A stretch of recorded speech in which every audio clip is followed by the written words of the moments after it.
Hello, everybody. I hadn't looked at what was happening on screen for a second.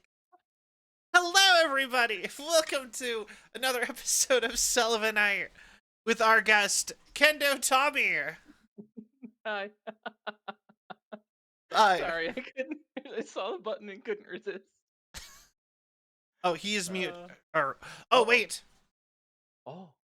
I forgot about the secret dumb thing I set up. Oh, there he is. Perfect. Awesome. Am I here? Yes. So I set up Excellent. my audio really dumb for Sullivanites. So for it to pick up the Discord audio, I have to click into my announcements on Discord for some reason. What? And for some reason, like I even have it set so that it's not supposed to matter what like screen the thing's on or whatever. I set it to not care and it still cares. Huh? Uh, But I yeah. got no. I got nothing. Yeah, no, I mean I don't None. I don't have a fix for it. I've brought it up. I've had multiple people be like, "Why don't you just do it that? Here, look at the pull the thing up. Show me." Oh, and it still didn't Oh do wait, no. anything? Hmm. Nah, I don't know. You have angered the electric sand in your box. I apologize. Apparently, wait. What is the Japanese god of computers? Wait, hold on. Shinto computer god. Is it Shinto computer god? Yeah, Shinto, oh, Amoikane! I have pissed off Amoikane. It's the only Yeah. religion I'm aware of with a computer god. Oh goodness. I, All right.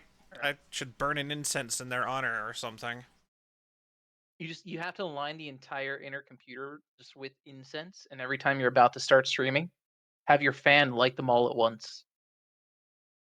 You know, that is a good plan. Yeah. Make sure you also don't tell your homeowner's insurance that you're doing that, because they might have some questions after your place of residence burns down. Hmm. You know, you actually have to get homeowner. I don't have any Yeah. insurance. Well, it depends. If you're renting a place, you can get renter's insurance. If you own a place, I mean, you need some form of homeowner's insurance technically if you still have a mortgage on it. If you buy it outright, they really don't care. It's a wild west of free for all.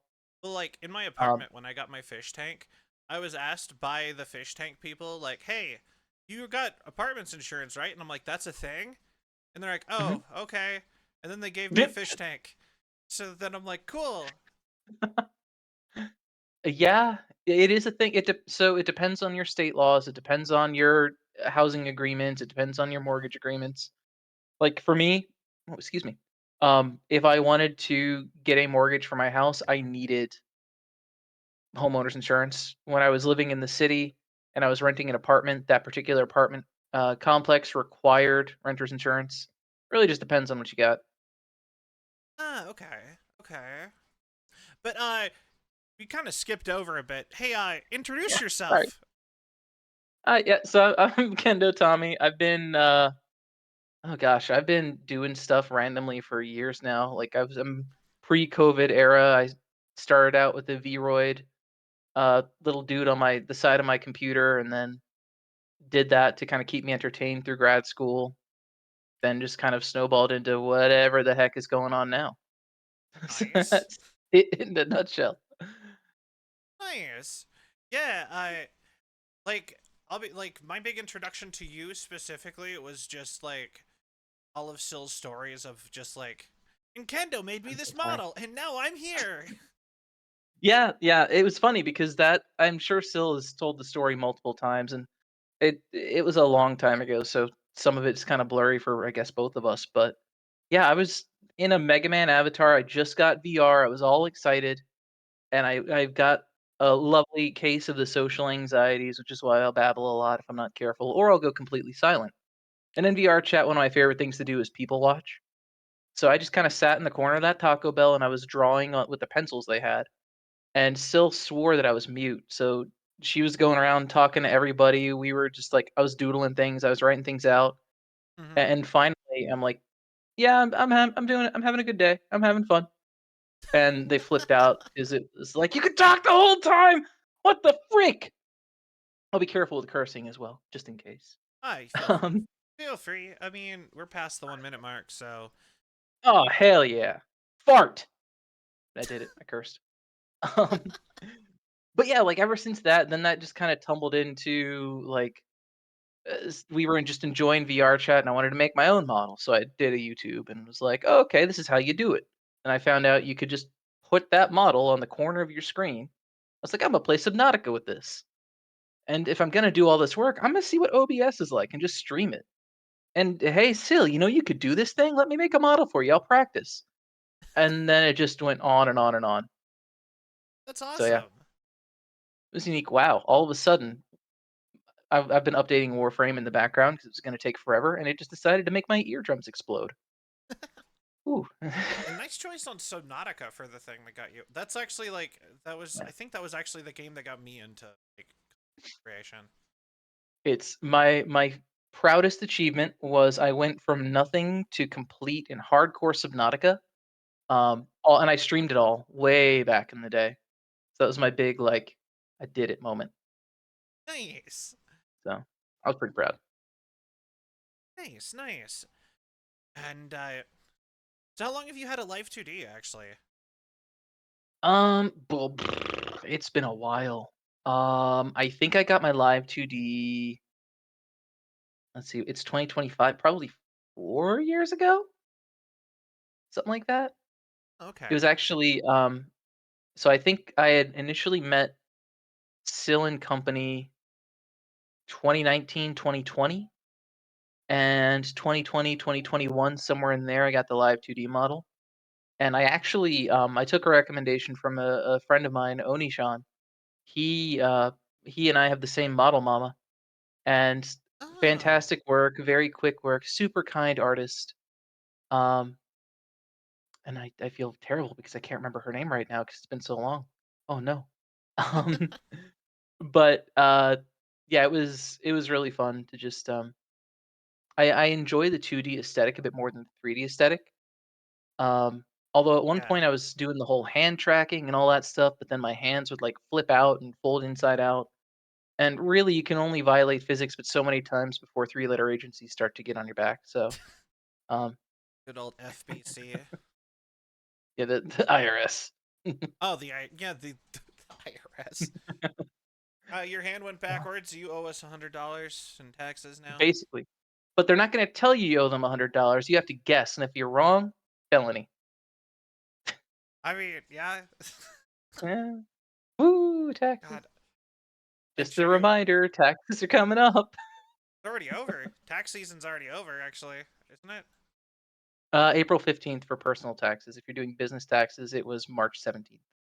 Oh, okay. It was just like It should be. I already got my tax return for the year, even.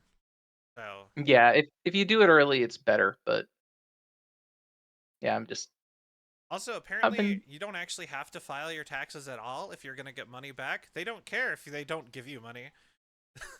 Yeah, but you don't know you don't know how it's gonna work until Yeah, I mean, like if you know ahead of time that you're gonna get money back, you can put off your taxes as much as you want. Technically, you can true. even do them late. They don't care as long as they get it eventually filed. True. You're not wrong. Well, I don't know. This Oh, is like taxes. not to sit and talk business. You don't know. I'm gonna move. We're gonna move No, no, on. no, no. I was gonna be like, I learned a thing about taxes, but I'm like, no,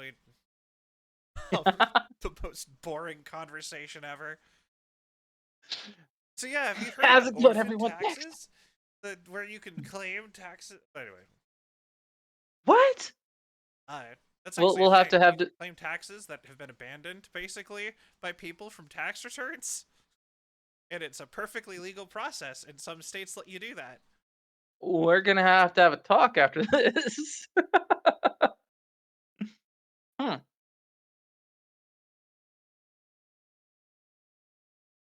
Really, you can get anywhere if you know the rules. Forgive me as I flip backwards into a backflip while I take a sip of my sparkling water beverage. Black raspberry flavor.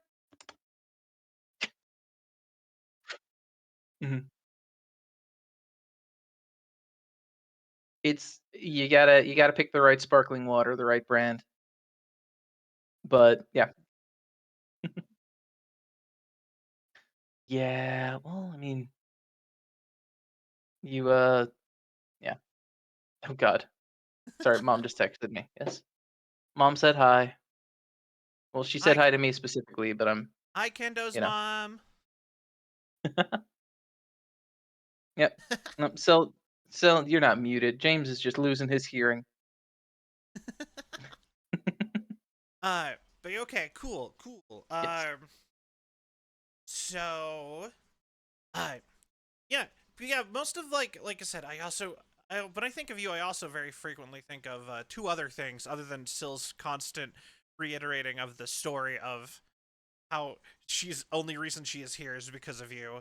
Um, I also distinctly remember a VR chat night, the first night I sat and hung out with everybody, and then Okay. you and Senpai were in a corner, and you guys were just like rattling off the most like Adult Swim sitcom conversation ever.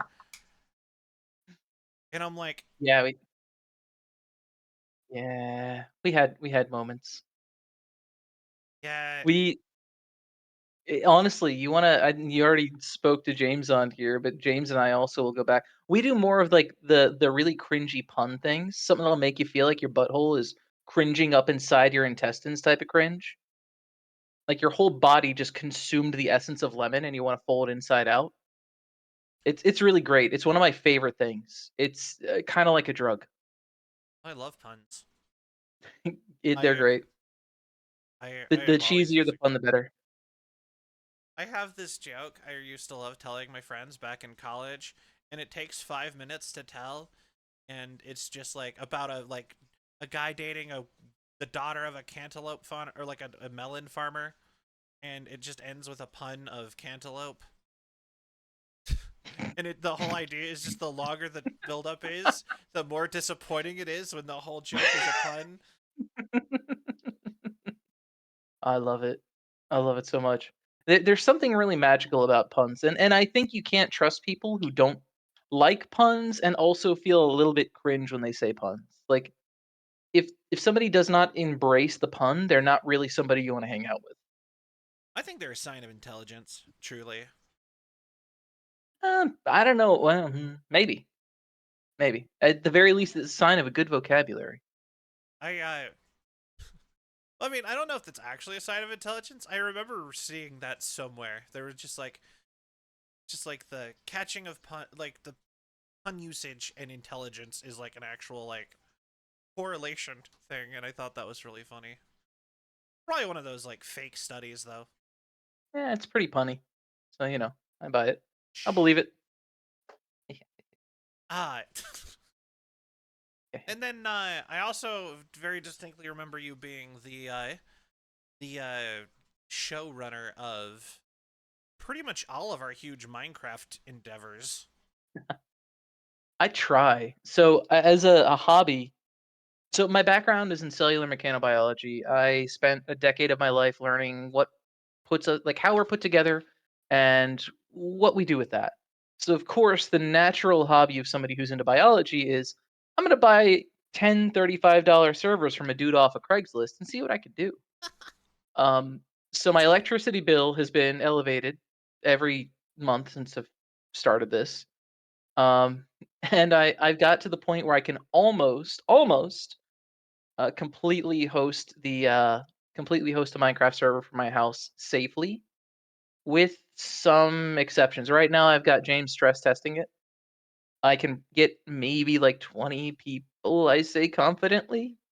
Um, It's awesome. and also, it's interesting at the very least. Networking is an absolute pain in the butt. Um, because realistically, like I think one of my servers has 198 gigabytes of RAM. It's disgusting amounts of RAM you just throw in. They're old, like it's DDR3, but like you can get disgusting amounts of RAM. You could brute force a lot, but when it comes to networking, if you like mistype something or goof something up, all of a sudden everything just shuts down, and it's like it's cute. You thought you could use the internet. What I if you didn't? I totally could relate to that because Yeah. like heck, I had you on tech support for a little bit with me trying to Hmm. do the exact same thing with my Minecraft server, that Yep, yep, yep. still never worked. I have a resource for you. It costs $10 to get this one program, but you can make your own instanced like game host. That's more than just Minecraft. You can do modded Minecraft, Minecraft, Pal World. There's like dozens of games on there. I'll send you a link to the video I watched. It's a relatively affordable way to get into it, and if you already have the hardware, there's a couple of creative things you can do to make the networking a little easier. It just kind of depends on what you're willing to do, what you're willing to expose, and what the intended use case is. But Interesting. So I have a media server that just so that like I can let my parents watch my DVD collection, basically. mhm. Is it through Cause like Plex? yeah. Yeah, Uh, yeah. but yeah, so I have like a whole media server, and I was trying to make it so it could be dual function hosting a Minecraft, but then it just like never really materialized. And like I said, it was just no matter what I did, it was like local only. It's tricky because so there is a risk reward to setting up your own Minecraft server from local hardware on your local network.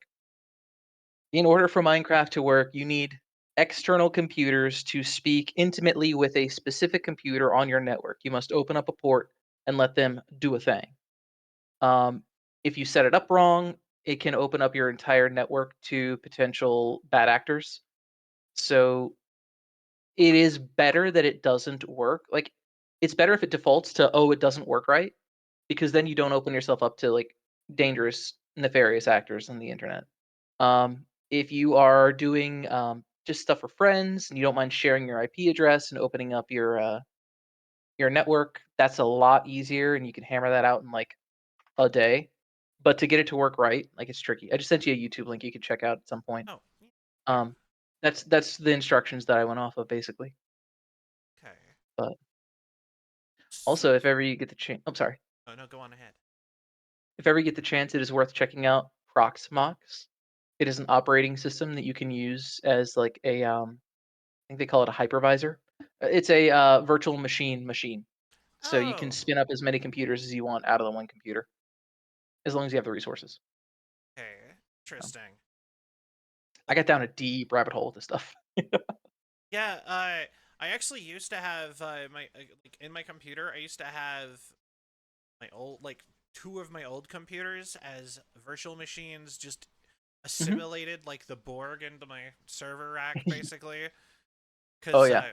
when I first got my server, I was just like, also, can you possibly use these hard drives to save me money? And the person who was helping me with it was just like, yeah, and it just completely like took apart my PCs and put them into like the whole server.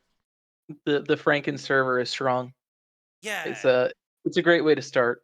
I also oh shoot, what was it? There's a specific Dell computer. Oh shoot, I can't remember it now. I have one in my server rack. I'm using its program called TrueNAS as the operating system. And I have a network storage of 12 gigabytes that's just my network attached storage that I just throw on my network and all my stuff can use. So if you queue it up right, you can doesn't take a lot of like resource. It takes RAM, but there's a specific Dell one that I really like because there's like four big bays in the front. Doesn't take a whole lot of power.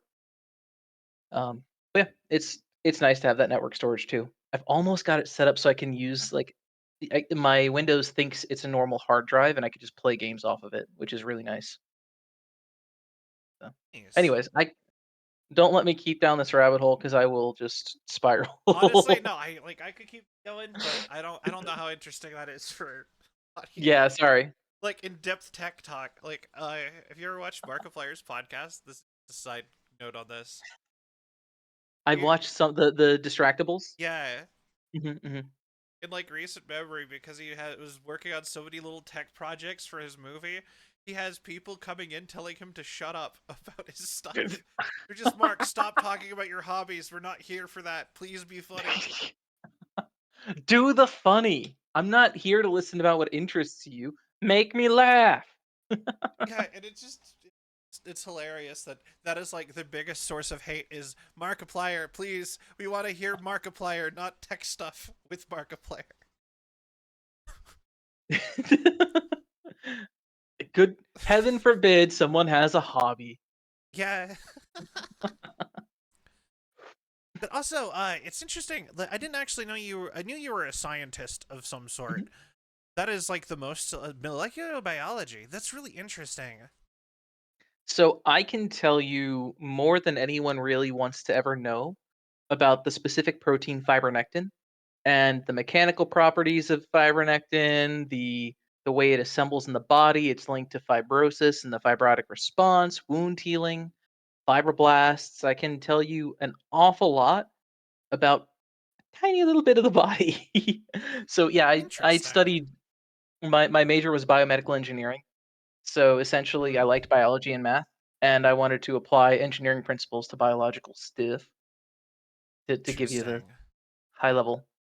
That There's ex in fact I the can send you a biology picture of was some of the cells. sorry. No, I was gonna say I'm gonna send you a picture of some of the cells. That way you can Oh, take a look. that'd be cool. Uh, Yeah, but yeah, the that's body. actually what one of the things that I kind of wanted to do when I was like Nice. trying to like figure out career paths was I wanted to do biology, and then I found out that basically everything I wanted to do with biology was illegal.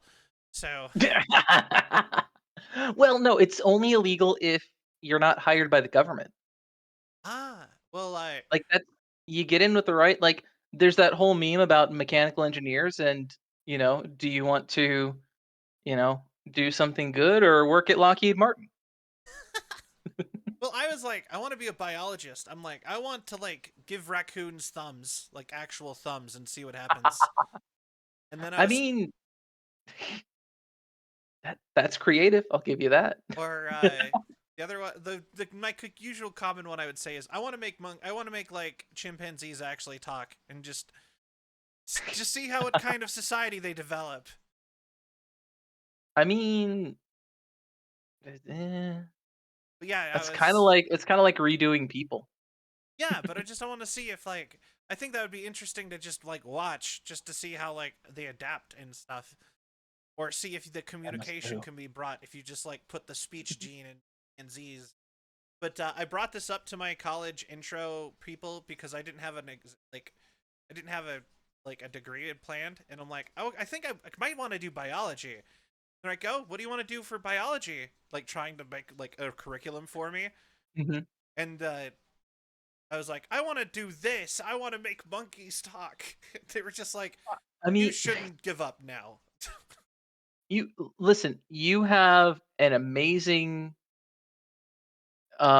you have an inspired and unique perspective, I think is what they meant to say.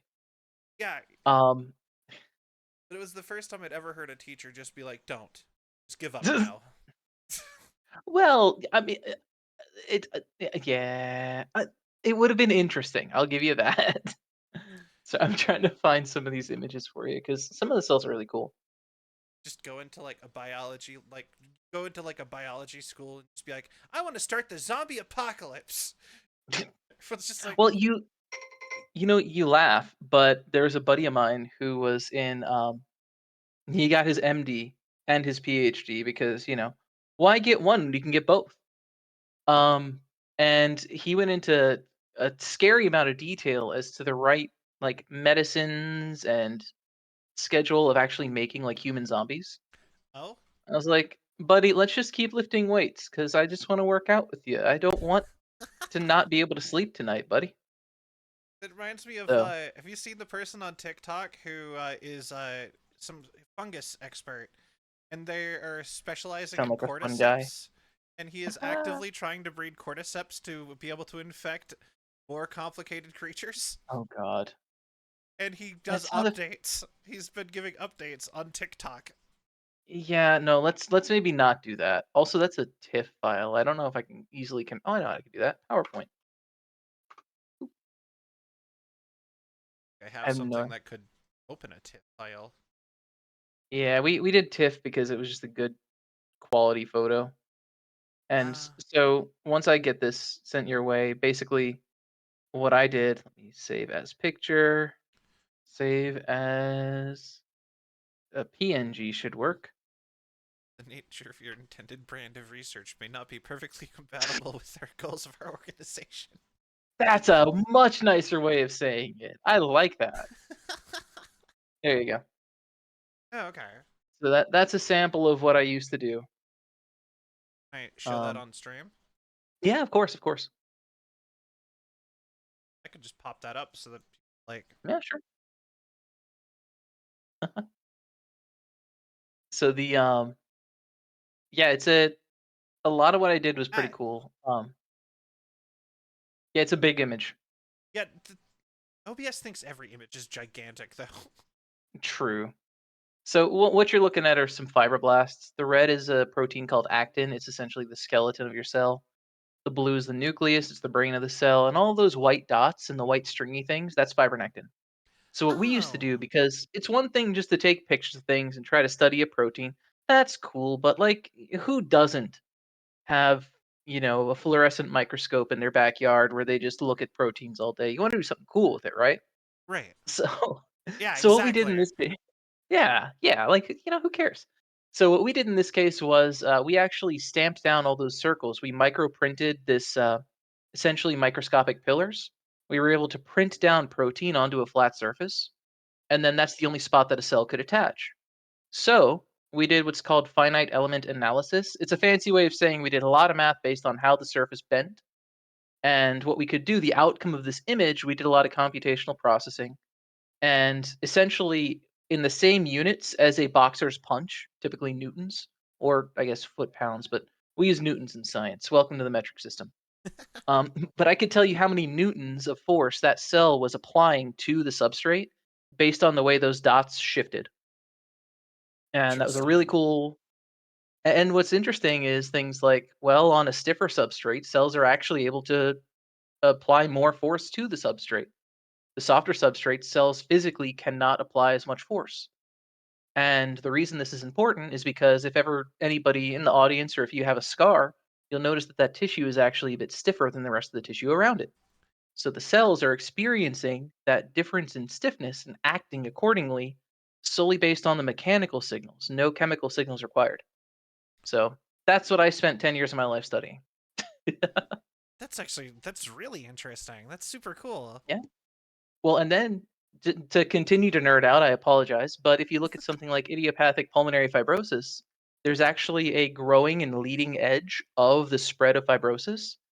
And there are chemical, don't think that we're isolated into mechanical versus chemical. We have molecules that are causing, chemical based signaling to happen. We have the substrate, which is causing mechanical based stretch of proteins, which causes additional signaling. So it's an entire big system.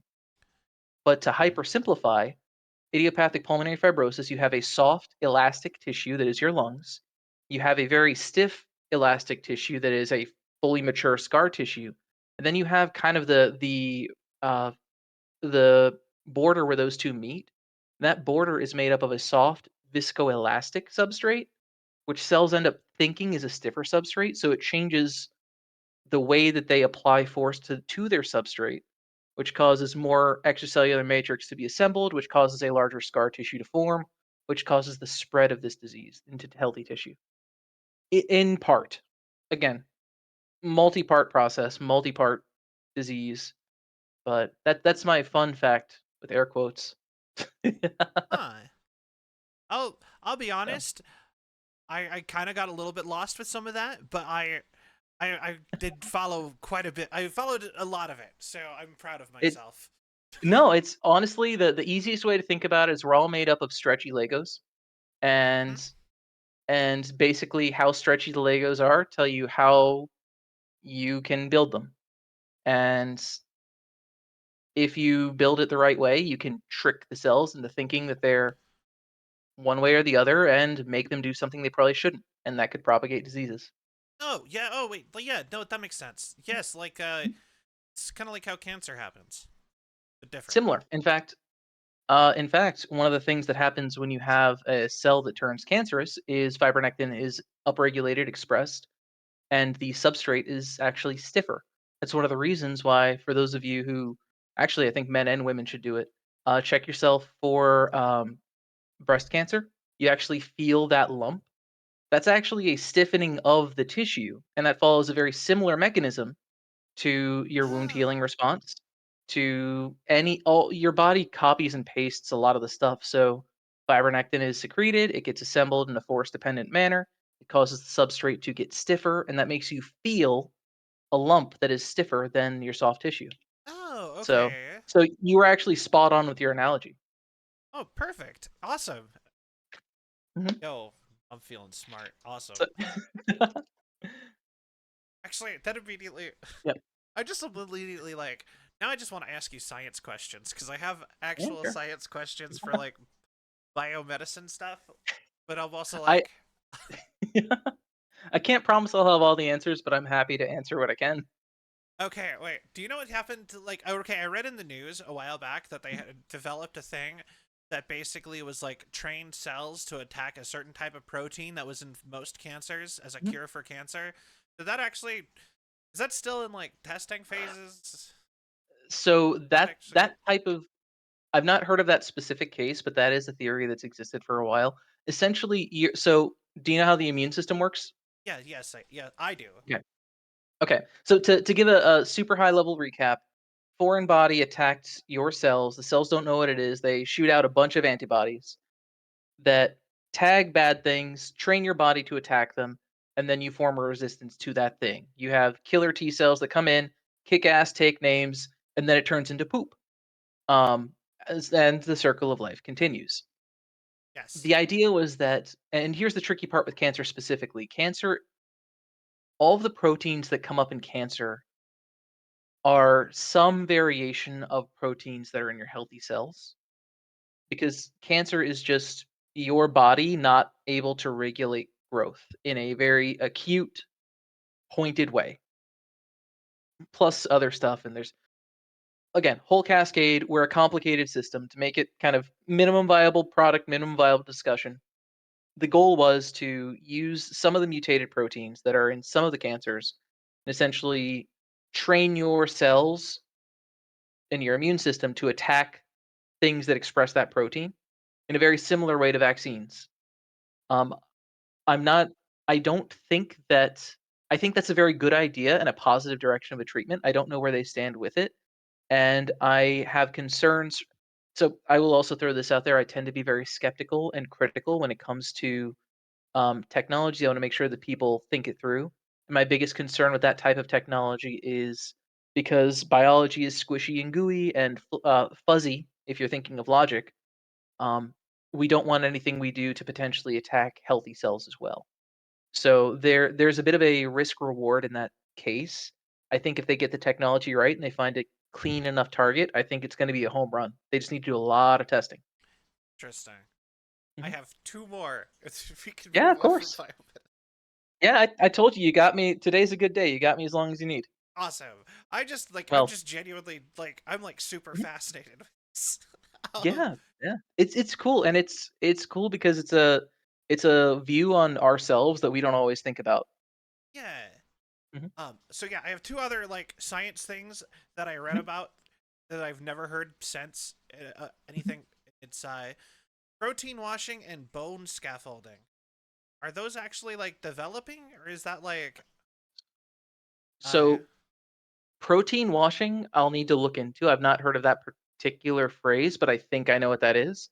Bone scaffolding, I can speak to, and that's actually part of a bigger technology that's essentially decellularization.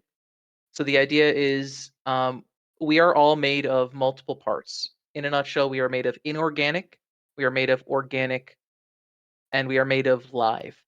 To grossly categorize, inorganic are a lot of the calcium based, non carbon based minerals that are deposited in our bones, and if we're not healthy, in our arteries. Um, right? the organic, non living are the things like collagen, fibronectin, elastin. It's essentially the think of the inorganic and organic extracellular matrices as the framework of a house. They need to go down. You need the right foundation to be laid. Typically speaking, that foundation is collagen, and then you build a. Yeah, the foundation is collagen. Then you build up. When you go to build up, you put up a scaffold, which is typically fibronectin, and then you build the building based on the specific needs of that location. Where I live, we don't have basements because there's a flood risk, but we do have an attic. Where some people, where there's a large tornado risk, you don't have an attic, but you have basements. You build into the mountain. And that all is how our extracellular matrix is built out. Then you have the cells that actually live on that. Here's the cool thing. If you look at, for example, skeletal muscle, what makes up my skeletal muscle and what makes up your skeletal muscle might be a bad example, actually. Let's look up liver.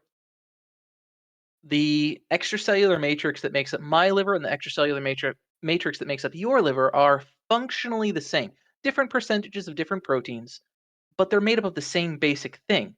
Collagen is the primary thing, and then cells kind of specialize into those collagen gaps that are made. So the technology for the bone scaffolding and extracellular matrix, the decellularization of implants, is that if you needed, for example, a portion of my heart, or if I passed away and you needed my heart, but we didn't have a biological match, you could take my heart, decellularize it, and you're left with just the collagen, elastin, and all the extracellular matrix proteins that made my heart. Take your cells, grow them onto the scaffold, and then be able to implant that. Oh, That that's what protein washing is. Okay, well there you go. Perfect.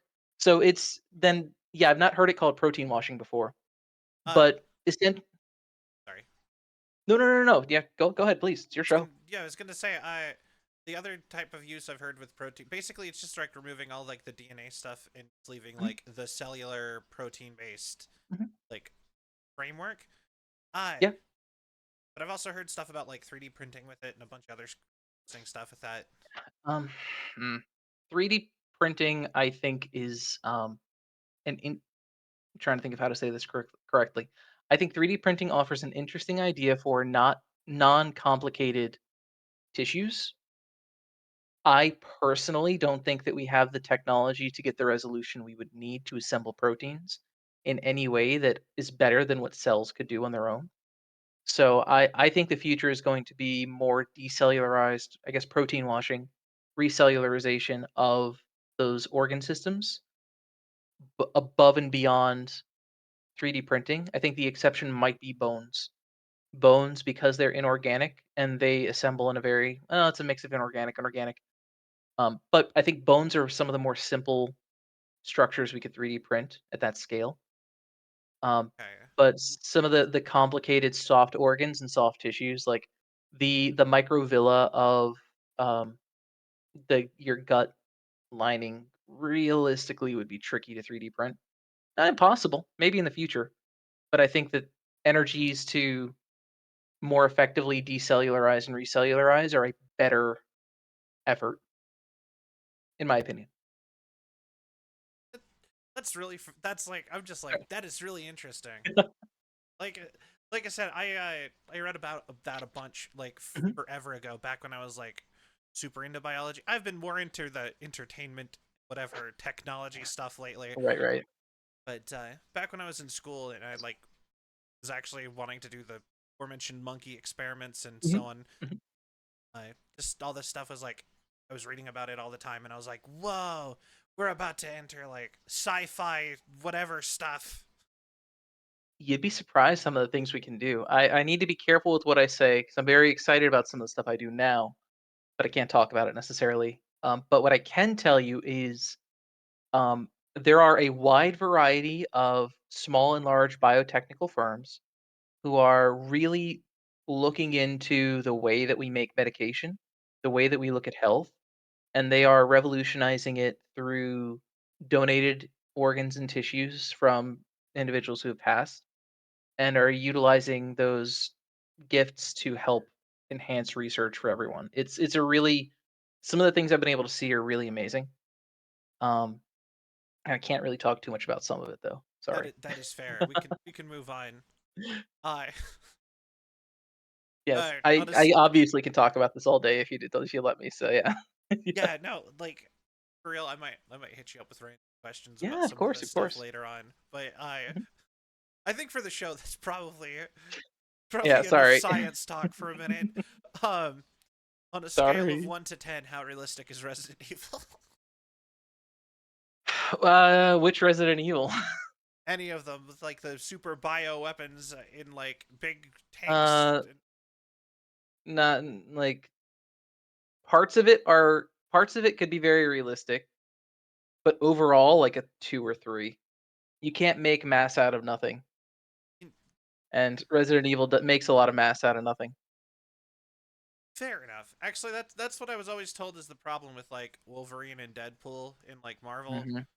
Just like Yeah, if you sit and like flamethrower them for a second, they probably can only heal themselves once, realistically. yeah. And Like you need to. Yeah, yeah. You need to make the something from a something. You can't just. But I wonder if there would be a way. Nah, I'm gonna get down the whole rabbit hole. I'm not gonna go that route. fair. I it was just a related side note. But yeah, I heard you were really into Warhammer. Oh God.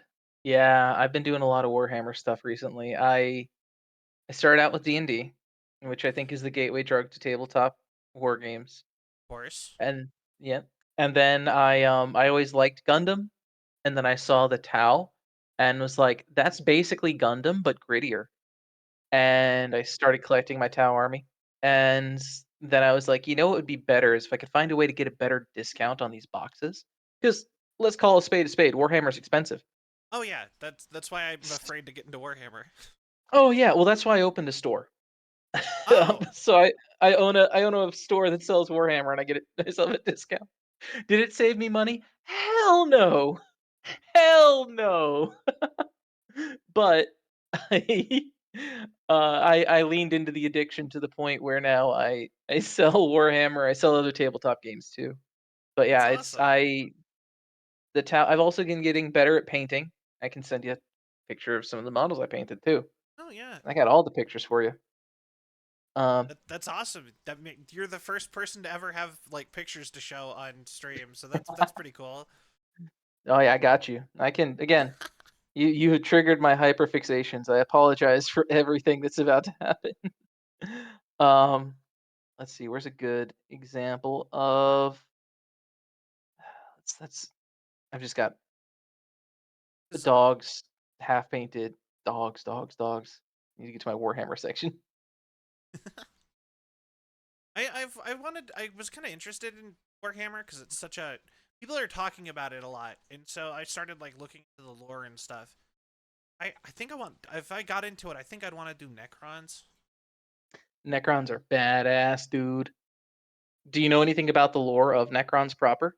Yeah, didn't they get like pissed off by their gods and so they killed them and it's just like now they're like we'll kill all the gods basically. Kinda, yeah. Essentially, like they were too close to the sun, constantly sickly, and yeah, basically that they found a celestial god who was like, I could handle this. They couldn't. Got screwed over. Their souls got sucked into like living metal, and then something. They went to sleep for a while, and then now they're awake Ah, again and terrifying. God, Oh, tech issues. you flipped the table. I went to like pull the picture but I put it underneath the thing and now I can't grab it. Oh no.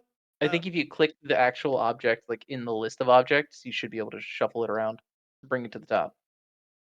uh Are you still in the? You're still sharing your. Go into your sources. Oh wait, I'm just gonna do this again. yeah, I don't know Faster. what just happened. Yeah, All right, I am Warhammer not an painting. expert. I'm not an expert painter. I apologize for the judgment that I'm sure you'll get, but or I'm sure I'll get. But yeah, the that is my ghost keel. Um, I have a non-typical painting scheme of my Tau instead of the very traditional poppy white and red. I'm more of a green kind of guy. I like green, so I opted for green. Nice. So it took me a while, and I've been getting better at painting. My very first one looks kind of like everyone's first model, but honestly, it's a matter of practice. So I was fairly proud of that one, and I think within 2 or 3 days of that, I broke his ankles. So he's just been sitting in a pile You know because oh my god, that's it's fair. it's terrible. That is the I will sing to the heavens of how cool the Tau are, even though they're kind of like space communist fish goat people, but their ankles are made of like freaking wet toilet paper in a dream. You look at them the wrong way, they just crumble. I mean, It's terrible. don't they say that like the human ankle is like the worst designed body part for anything in on Earth or up there Well, or it depends something? on whose body you're talking about. Like, isn't that like a whole thing? Like they're like basically made to like get broken basically constantly. um, yeah, the ankles aren't the most sturdy. Actually, the worst. If I had to give you my real tier list of worst body part, collarbone. It designs solely to it breaks with 7 pounds of force and exists solely to be a shock absorber. Yeah, And yeah, fair. the body as a whole is designed. Okay, you see, you're the one doing this. You're getting me down these different hyperfixations of biology that I happen to know because I studied it. But like, I don't know. I just find it fun to talk about. it's super cool. But like, we had to like evolutionarily, we had to make the decision between strength and dexterity, and we opted to put our points into dex. If you look at the actual Like forces D&D. involved in basically, yeah. But if you look at the forces involved in like if you just grab your bottle of water or your drink and hold it straight out, like it is the mechanically it is the worst fulcrum that we could have. So physics, where you apply your force, where you have a force that you're lifting, all that stuff. We're like the worst lever. Period. Everything we do is at the mechanical disadvantage. But the advantage is flexibility, speed, dexterity. The Even though ability to sometimes you throw trip over stuff. nothing. The ability to throw stuff. Well, even then, if we were designed a bit different, we could do it better. But realistically, we I we mean, we I'm I'm, telling we just put our points into decks. you're the only. Aren't we the only? Or, okay, hold on. That'd be more biology talk. I was gonna say. I'll just say it anyway. Aren't we the only creature on Earth who can accurately throw something? um, But I swear maybe I'm spent too much time on r/humans or space orcs. I don't know how accurate that is, but I wouldn't be surprised, with the exception of some of the other primates out there. Because apparently most other primates just like fling stuff and they can kind of do it, but they're not accurate. Like they, To be fair, that's the same with me. I mean, fair, but like, you know what I mean? Like, there's Yeah, I doesn't know what you stop mean. Sammy Sosa or whatever from throwing a 120-mile-per-hour baseball. True, I don't even true. know. I know that's a baseball player. I don't know if he was a pitcher or I don't know sports. He did the sports ball thing and threw it fast. Yeah, all I know is he's a baseball guy because I have a baseball card I got out of a cereal box when I was like 6, and I still have it Well, there you somewhere. go. That's probably like the Black Lotus in Magic the Gathering. You're sitting on $300 million and don't even know it. I know, right? I the funny thing is that like I've actually like I have been poorly off enough that I've been like I have expensive Magic the Gathering or Yu-Gi-Oh cards. I should sell those. Did you know they're completely worthless if you don't pay like $200 to go get them officially declared to be worth a lot more money? Yeah, they're okay. So going back to Warhammer, you'll notice I didn't say that we have a Warhammer and Magic store, which is typically what you find out. Like hobby stores have Magic too. We made it a Right? conscious decision not to include Magic because we don't support the lottery. Um, it's a battle of your wallet size when it comes to Magic if you want to be competitive, Fair. and it's a lottery with the cards. So like if you go to pull a random pack, I got the blue asshole 7 tongue dragon of death. That's great for exactly 3 minutes, and then I touched it with my bare hand. Now it's worthless. I'm gonna use it as toilet paper. 7 grand down the toilet. I mean, you play it as a game and don't care. Well, Oh yeah, and don't care about value, then it's not gambling. true. But like, I also want to get, you know, you know how scalpers are on the internet. People do crazy things. People get way too into stuff sometimes. True. I say as I go on a 45-minute tangent about biology. Actually, there was Don't a touch VTuber who me. got a bunch of hate because she was opening Pokemon cards and she got like a $500 card and she had to redeem to eat a Pokemon card at any Mhm. time while Oh she was doing it and no. she had to eat this like $600 card and she happily Oh, did it and everybody flipped out on her, and it was like a big controversy for all of like 2 days. Oh no, I would hate to find out how much that's yeah. No, see, I like my plastic crack. I don't need my cardboard crack. Yeah, yeah, no, like I've always been afraid of getting into Warhammer just for the simple fact that I've looked at the armies once and was like, Mhm. $60 for one guy. Oh yeah. So if I may offer a suggestion, um, if you are interested in the idea of tabletop games, but you're scared to get into like Warhammer 40K commitment, check Right? out Necromunda and Kill Team. Those are same models, smaller scale game.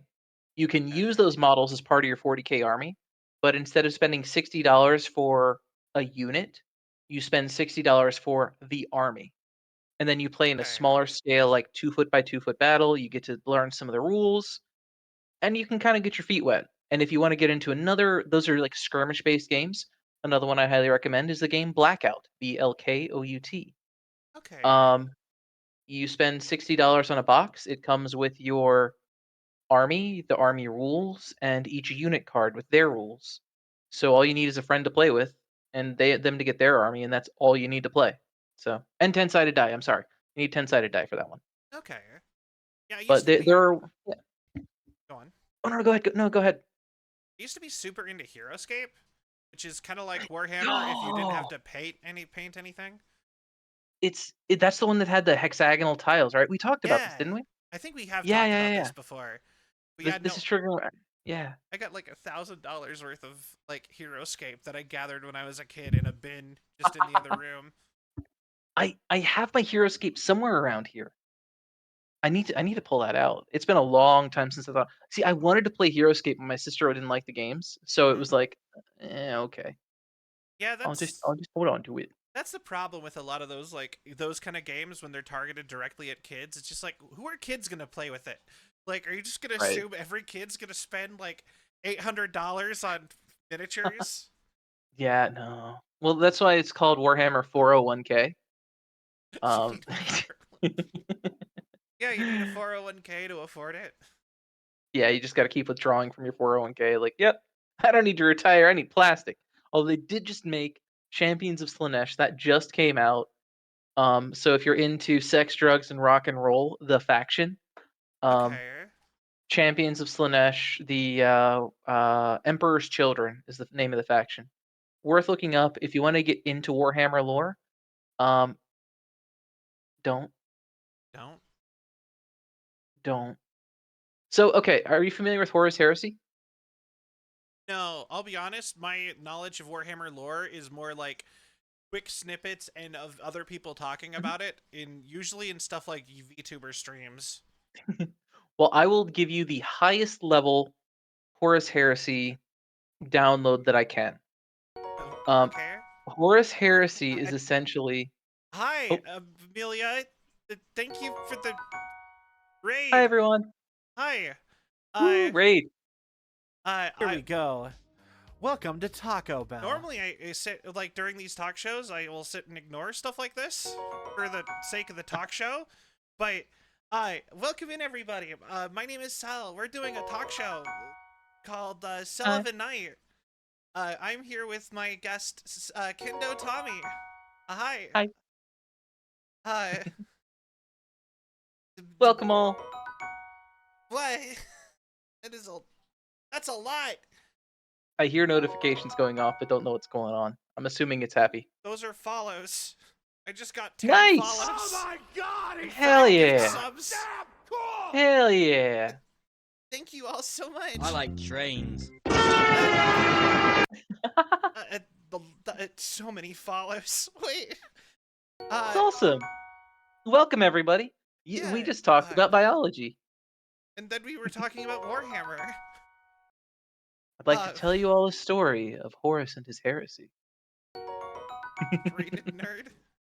Uh, but yeah, no, the alerts are really going off. That's awesome. Yeah. I'm always get Oh like gosh, now super flustered when these things happen. I no, that's awesome. Ooh, excuse me while I they're still going. grab a drink. Still going. I. How long is this? So many. Cheer 100 get rated nerd. But Get rated, nerd. Heard that. well, thank you all so much. I really appreciate that. I'm a dork. Yeah. Um. I love your sound alerts. Thank They got you. me cracking up over here. Anyway, as you were saying about Horus Heresy. Yes, allow me to tell you the most basic story of Horus and the heresies. Essentially, people are bad at picking their dads in the 40k universe. Um, to give, yeah, I'm not saying Horus did anything wrong. I want to clarify. I also want to make it for the record, Magnus is just extra bad at picking dads. But essentially, there was a bit of I think book 1, 2, and 3 are fairly straightforward. And then if you want to go from book 4 to I think 58, there's a whole branching timeline of the lore. That takes place between the 30th and 40,000th millennia. And long story short, yeah, people have daddy issues at a galactic scale, and sometimes the best solution is just blow up the planet. You know. Um, but yeah, there's a Cheer lot of 100 have some bits on me. um, But thank you. you got you really need to spend like a great idea if you wanted to do like learn the 40k with Syl type or Cell and Syl. Both of you should learn the 40k lore. Just have a night of you read a book and then go over it together because it's a really fun universe. Highly recommend it. And again, if you like the Necrons, they're really cool too. All of them are cool.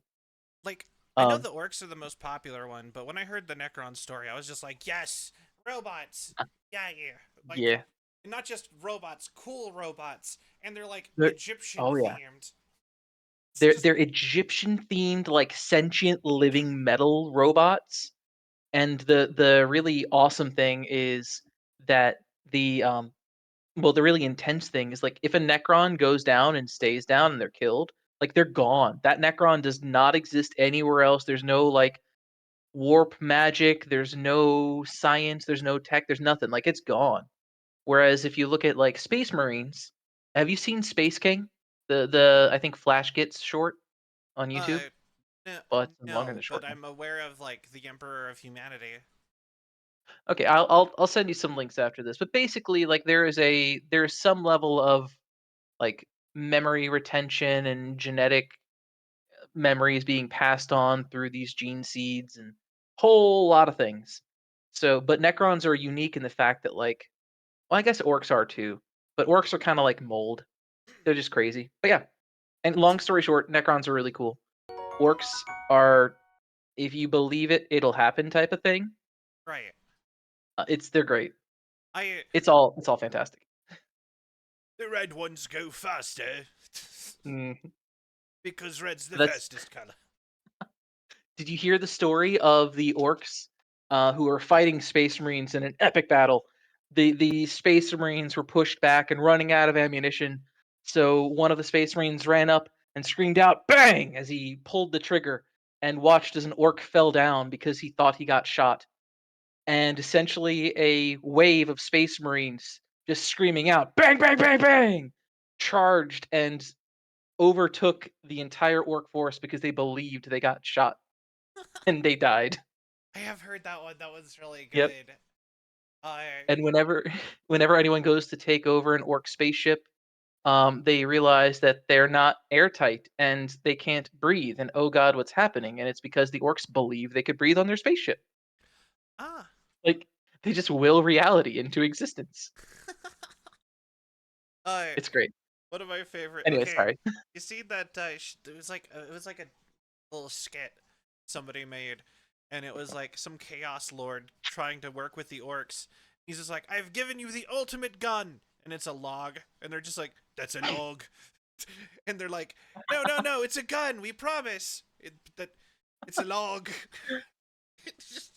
And it's just like then they suddenly are just like very acutely aware, and they're just like, maybe if it was a gun, without ammo, we would have believed it was the strongest gun. But like, you just hand us a stick and just go, here you go. That's not how that works. I love those memes. The orcs are so great. They're really the comedic relief we need in 40k. Because it's a little grim otherwise. It's grim and dark, if you will. Yeah, but yet I feel like you'd have a heck of a time trying to get Syl into Warhammer though, because like it's taken years, and I finally got Syl to, or like me and Syl's girlfriend finally got her to like agree to try D&D. Nice. Yeah, I remember they were talking about that when we were loitering in VR chat. I think the way to get anybody into 40k, the first one's free is the attitude that I have. They Mm-hmm. sell those Infernus Marine 3-packs with the paint and the brush and everything you need just to throw together a quick model, like throw some paint on it, see what happens. And that was pretty cool, but we're out of models. Oh no, what now? But yeah, the that kind of paint intro box is really awesome. Highly recommend it. Why? But yeah, like I said, I've looked into getting into it. Like Mhm. I have like 6 friends who like buy Warhammer models. Every time I've looked at it, Yep. it's like just so expensive. It's a Have you long haul for my $14 Heroescape figures. true. Um, so a couple of ways if you want to get into it fairly cheap. eBay rescues. Check out armies that people are getting rid of, they just don't have the space for. Craigslist or your local like Facebook Marketplace, both of those are great resources too. You can find some deals. And then you're also keeping like plastic out of the trash. So True. that's one of the ways that I would recommend if you really want to get into it. Also, don't tell Games Workshop I said this, but like you could also 3D print some stuff. It's not that hard to find some different things, like you know. I mean, yeah, fair. That's very fair. I need to get a 3D Yeah. Highly recommend it. If you're well, what would you want to use the 3D printer for? everything, just all sorts of stuff. Like I have like I have a ton of. I've actually started just saving 3D printed programming stuff. Like I Nice, have nice. a file to 3D print an electric guitar fully functioning. That's pretty cool. Then you're probably gonna want to get don't get a resin 3D printer unless you're specifically looking at printing out minis. Yeah, it's resin's kind of a pain in the butt to work with. Tastes kind of funny. Sean Common Dwarvish for take care. Well, thank you guys all so much once again. I really appreciate it. Um, and hope you have a great night. But yeah, okay. So resin 3D printing. I've heard a bunch about that too, actually. Resin 3D printing has fewer parts where it'll fail, but it's messier overall and really only useful if you want to get those like crispy details of 3D printed minis. Yeah. Otherwise, just use the what's it FDM, I think it is. Just your normal filament printer, the glue gun on a computer brain. Okay. Yeah, See, it's they're yeah, cheap. I heard about not to bring up a Markiplier again, but his newest hobby. This is like he gets me a lot of in like learning about tech stuff because he just picks up random tech and talks about it a lot.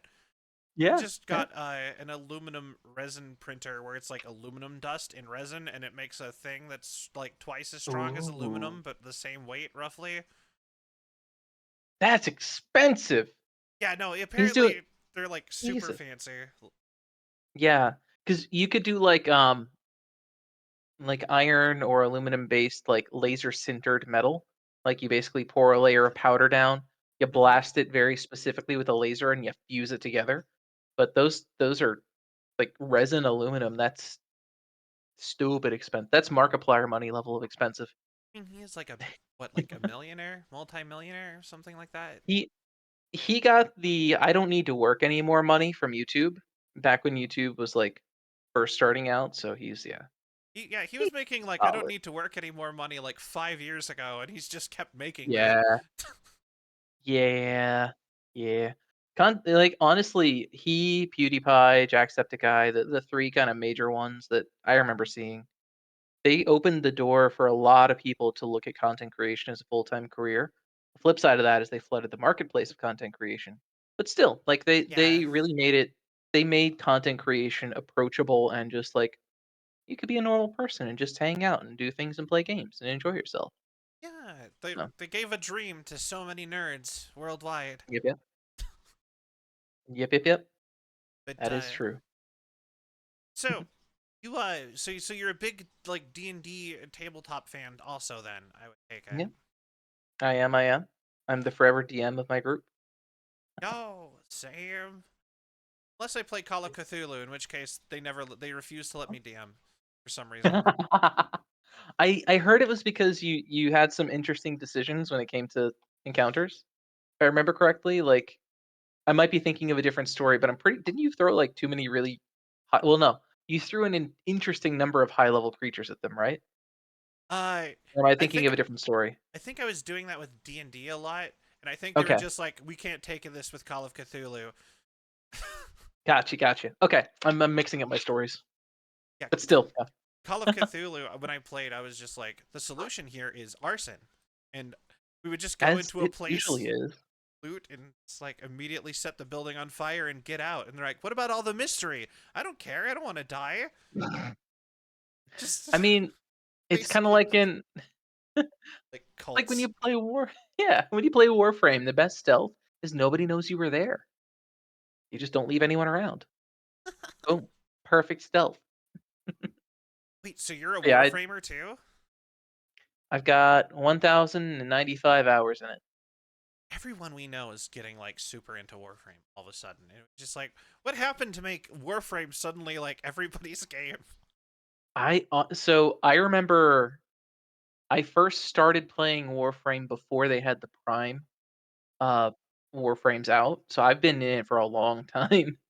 But it's just a fun like you're space ninjas. You're space robot ninjas. And it's cool. I love the game. And it's free. Fair, fair. I've not played it yet. I just like I said, I just know that like everyone I know is either like, yeah, no, I've played Warframe for like the last like 6 years, or they're like, I just Yep. got into Warframe and have already have 1,000 hours. And then suddenly like every other person but like me and like Cell, it's just like, what happened? Well, if you decide to dip your toes in it, I'd be happy to kind of walk you through it. It's um it's a fun game. You could sink a lot of time into it.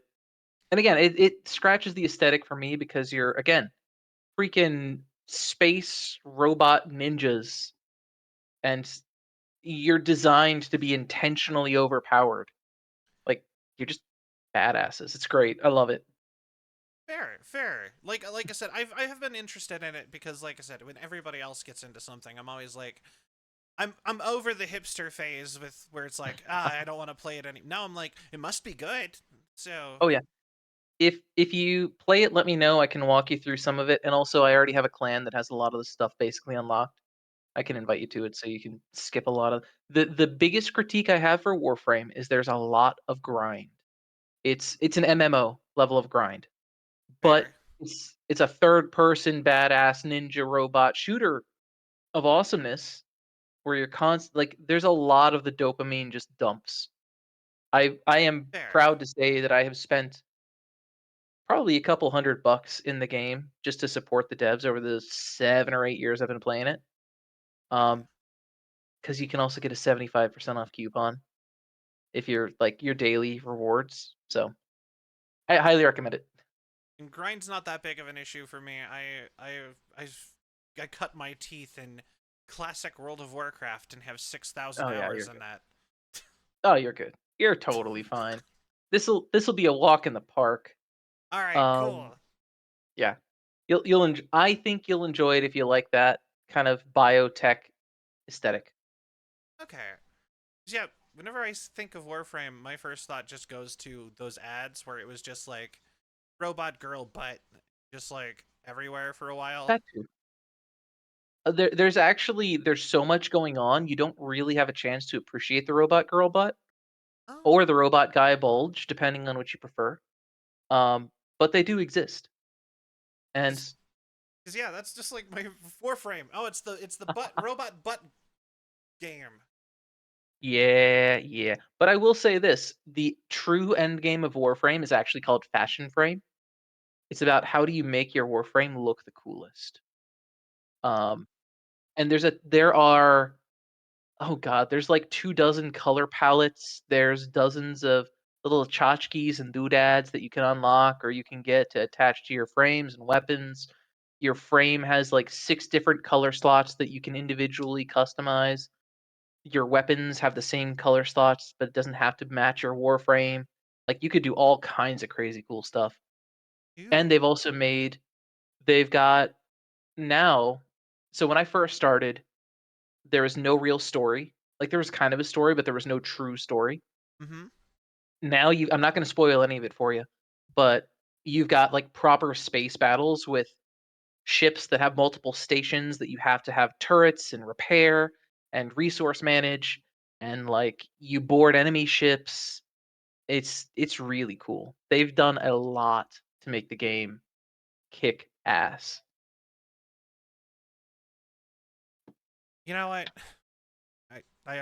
It's a I'll click it to download on Steam. Hold on. I'm gonna throw it out there. You download the launcher on Steam, and then you have another download. It's MMO-esque, so Oh, it's a that big makes game. sense. Yeah, very big game. So prepare your hard drive. Um, it's going to be bigger than Fair. the homework folder. Homework folder. Yeah. I always kind of make fun of Final Fantasy 14 because in my Steam Oh god. launcher it is the smallest game by a lot because it's like 1 gig, and I'm like Yeah, game it's is okay. not 1 gig. Yeah, the launcher is a gig. Yeah, no, it's just like I think the launcher. yeah. I just updated Warframe, and I think it was like a 16 gig update, and then it went through and it did its like, do you want to tidy up the install? I'm like, well, of course I want to tidy up the install. Make it faster. Go. So it did that. Yeah. Sometimes I kind of wish games would just like uninstall everything for like expansions that Right. I don't have items from, please. Yeah, that'd be kind of nice. But but yeah, highly recommend. And again, once you get into it, let me know. I'm happy to join up. You have to do a couple of things yourself, but I can at the very least keep you alive while you struggle through. There, And I'd then actually really appreciate then you won't that. struggle. Yep. Um, right. Trinity Prime is really solid for that. So basically, you're gonna get an unfair advantage of like constant healing and energy buffs. And I won't kill anybody. I will just keep you alive, or I'll res you. So you'll Okay. you'll be in good hands until abruptly we're not because you need to learn modding, and that is an alchemical mystery that has been passed down from generation to generation. That I don't know. It still confuses me. I'm only 1,000 hours in, man. I'm only 1,000 hours in. I'm basically a noob. I always love it when games have like some super complex feature that like just Oh like god, yeah. blindsides you later. It's always There fun. are oh yeah. And it's a gradual like it's the proverbial fog in the pot, frog in the pot. Um so it's like slowly warming you up and all of a sudden bam. But yeah, Yeah. I'm still a noob. I can never get the ladies. I'm still a noob. One these days. Yeah. I yeah. I kind of love that though when you have a game that you can just sit and like work on and like build yourself up Mhm. forever on. Oh Something yeah. like particularly nice when you have like 8,000 hours in something. Oh, it's super satisfying. And they have skateboarding in there, space skateboarding with space ninjas grinding on Oh, space rails. that's Well, it's actually really awesome. space hoverboarding. There's um there's so much, and there's so much of the lore that they've opened up now where like it's a lot of fun. It's a lot of fun. I will drag you and Sil kicking and screaming through to the point where you're at the next steps and you're good to go. Like, yeah, I mean, like, I can think of like 6 other people in our like friend group who are playing Warframe right now. So it's just like I think that Mhm. would be think that'd be kind of funny. Oh yeah. And I think I have some old Prime stuff that. Here's another thing. So when you played as long as I did, you get all these like vaulted primes, and like I can get things. I have a chance to get things that are like completely vaulted and you can't access anymore. So it's like that'll be kind of fun to play with. So, anywho, it's a fun game. Prime 10 Energy out of has 10. like ruined the word prime for my brain. Yeah, no, this was Prime before it was Prime. Yeah, Before Prime existed. Yeah. but like I do like trading cards and stuff sometimes, and they'll just be like, oh, Mhm. this is the whatever blah blah blah prime elite Yeah. whatever silver card, and you're just like Prime Energy. Just and then Thinking just I'm like, this is damn it, Logan Paul. this is my Prime Ultra Mega Titty Twiddler 9000 card with the extra lube. I pulled it out for all the babes. I play Get Bitches. Like Yu-Gi-Oh. I would cast no maidens on you, but it seems another wizard already has. Oh my god. Actually, in the D&D chat for getting Sil to play D&D, Mhm. we actually did a whole phase where everyone was just sending those, and I wanted to send that one so bad, and nobody has like a GIF version of it. Oh no. If you get a chance, look up the Muscle Wizard class. It's a homebrew D&D. Um it's a wizard class that uses strength to cast the one spell fist that they know. It's amazing. I love it cast so much. fist. It's funny you say that. I cast fist. And just a picture of just explosion. There's That's also great. if you want to get. Are you familiar with slivers from Magic the Gathering? Uh, not off the top of my head. So TLDR slivers give every other sliver on the board the abilities that that sliver has. So if you have a sliver that gives itself +1/+1, then every sliver on the board gets +1/+1. You have a sliver that has first strike, every sliver on the board gets first strike, and there is no limit to this. I have a set of homebrew rules I could send your way that puts slivers into your D&D game, That's kind of neat. and it's essentially an incredibly powerful monster class that buffs itself. So you have an immensely difficult battle at the very beginning, and it kind of you need to tactically Right. take out the right sliver to make the fight easier. Because again, you have call it 3 or 4 different stat sheets for slivers on your DM screen. All of them get all of the abilities of all the others. Ah, So once one of them goes down, all of them lose the abilities of that particular sliver. weirdly enough, that It's, makes me think of Mega Man, and I'm not sure why. um, I see the link to the past.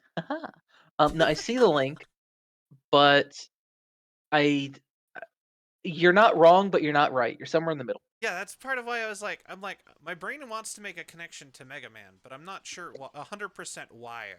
It's like Well, you know what I mean? yeah, Like it's kind of it's anyway. stealing the robot master's weapon, but at the same time, it would be it would be more of a better analogy if like you know Chill Penguin stole the X Buster from X as X stole Chill Penguin's what was it Frost Shotgun, I think was the name of the shot for Mega Man X. I played that once on Sounds stream sounds about right. a long time ago. I'll be honest, I only played the OG Mega Man and Mega Man versus Street Fighter. I never played that one. If you've never played Mega Man X, I cannot recommend it enough. Mega Man X1, Mega Man X2 is pretty good. Mega Man X3 was okay. Four Oh, was 4, 5, and 6 are okay too. oh, But I also played Legends. I also played Legends. yo, you know they canceled Mega Man Legends 3? I know. Do you know how I wanted to set my eyelids on fire and just cry. I was so brokenhearted because I was Uh, deeply invested in that. Oh my, that was such a good series. Yo. yeah. Oh, That was a bummer. And then you that know was the absolutely heartbreaking. extra sad. The Mhm. team for Mega Man Legends quit with the Mighty Number 9 guy. and they formed their own team in Oh. collaboration with him to make a Mega Man Legends game. It's part of like their own like studio between the two teams, and they also got their game canceled and shut down. Oh. So they just back to back like There's no justice in the world. I know, right? We couldn't even What get is like this? we couldn't even get bootleg Mega Man Legends 3. That's such a good game. Why was it? Oh, there was the chip system, and like Mega Man Legends 2 was so polished. It was so nice, dude. Oh man. Just Oh, I never actually it's a good played thing. 2, but I loved Mega Man Legends 1 so much. Yo, Mega Man Legends 2, it is so much better in my opinion than Mega Man Legends 1. It has okay, hold on. Hold on. Might have been too spicy of a take. I think that Mega Man Legends 2 brought more positive than negative to the Mega Man Legends series. I think Mega Man Okay. Legends 1 broke ground, did some amazing things. It probably could have gotten away with not being called Mega Man, and they could have made a new IP based on it.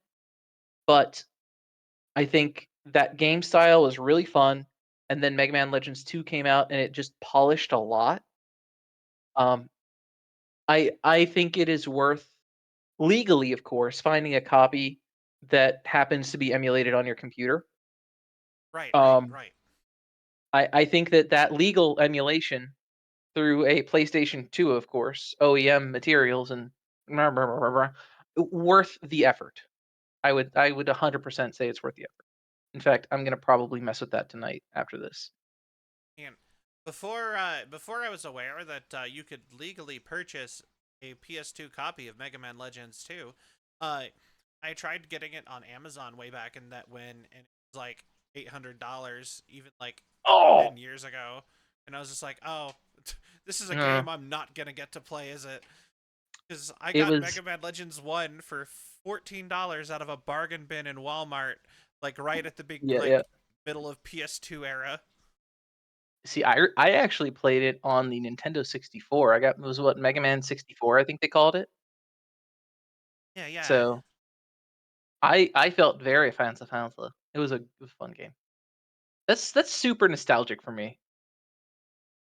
Yeah, I like I think of Mega Man Legends and I immediately think of that you could go into that one TV station and there was all these mini games that would give you all this Yeah. stuff and you Mhm. like kick the can extreme live on Yep. TV. You're just like, oh, okay. Oh my god. It was so much fun. Some of the different weapons you could upgrade, some of the different the whole world was just it was cool. Yeah, I and they still I put Tron remember, yeah. Bonne in all the Capcom crossovers. Yeah. Like she was a fan favorite, the little Servobots. Those were fan favorites. They were like little Lego dudes. I'm surprised they didn't get sued by Lego. They're just the mascot of Capcom over Mega Man even now, Yeah. Yeah. Which is and they oh, that's canceled their third game. yeah, what the hell is up with that? That's like if they canceled the Mario game. Oh my gosh. Yeah, with Bowser as the CEO. Jeez. Just as a side note, I've been really wanting them to make a Bowser starred game forever, where you just like they could have made like a whole plot-based Mario Maker, where you actually have to design levels to beat an AI Mario. And That'd be kind of cool, actually. I was Yeah. pitching that idea before Mario Maker came out, and I'm like, it's a game, and then you could have other people play as Mario to play the other end of it. You're coming from the future with knowledge. You're like, Yeah, I got this. I got this. Just wait. yeah, and then they were like, Mario's building levels for himself. Just like, okay, I guess. I mean, yeah, that's not as fun. It's not It's as all good. Yeah, it's not as fun as like a weird dramatic plot of Bowser trying to like, I didn't plan for Mario this time. We gotta get this done quick, or whatever. Oh no. Jeez. Some of the stuff they do. It's always safer to go off of an IP that already exists than to think of something new, which is kind of why games stagnate. Instead of like, It's why let me think of everything a creative new thing. stagnates. Yeah, true. True. And then they don't want to invest in ideas that they are not guaranteed money out of. Hmm. They're like, we're not gonna make a new IP. We don't know if that new IP will be popular. Let's just make this movie again for the 6th Let's time. let's just shit on everything the fans love, and they'll still buy it because they're dumb sons of bitches. Oh my god, that just reminded me. Do you like God of War at all? I really enjoyed God of War when I was a kid. I've had a big gap between playing it though, so Oh. I'm not up to date with what like even the new one. They Ain't have nobody got a that one. movie coming out, and we don't know. It's an adaptation, I believe, of the original trilogy. And the film director Okay. just got interviewed, and he said he literally was like, "Why would I play a game? I have movies to make." And like he literally sat and talked shit on video games, and it's just like, you should be fired immediately. It's okay. It's okay. That's I think the same response that the people who made the Halo TV show had, and you see how well that went. And it's just like, how can you not learn? Like, literally, you'd be better off just lying. Just don't tell. Yeah. Oh my god. Hearing that, I'm immediately like, all right, that's in the firm do not support in any way, shape, or form category. Oh Eh. my. I don't know. Well, I wish them the best of luck in their endeavors on whatever movie they decide to make. Good luck. Yeah, good job. Glad you took that interview. I'm sure that'll positively affect that movie. Yeah, yeah. It doesn't have to be 1-to-1, but at the very least, like, respect your source material. That's the only thing that I think people want. Like, don't piss on me and say it's rain. Just respect the authority. I Source would material. appreciate a genuine actual attempt significantly more than Mhm. corporate vomit. Yeah, yeah, Like a bad yeah. attempt, it would still be like, yeah, it'll at least have some like this is the thing I like, probably.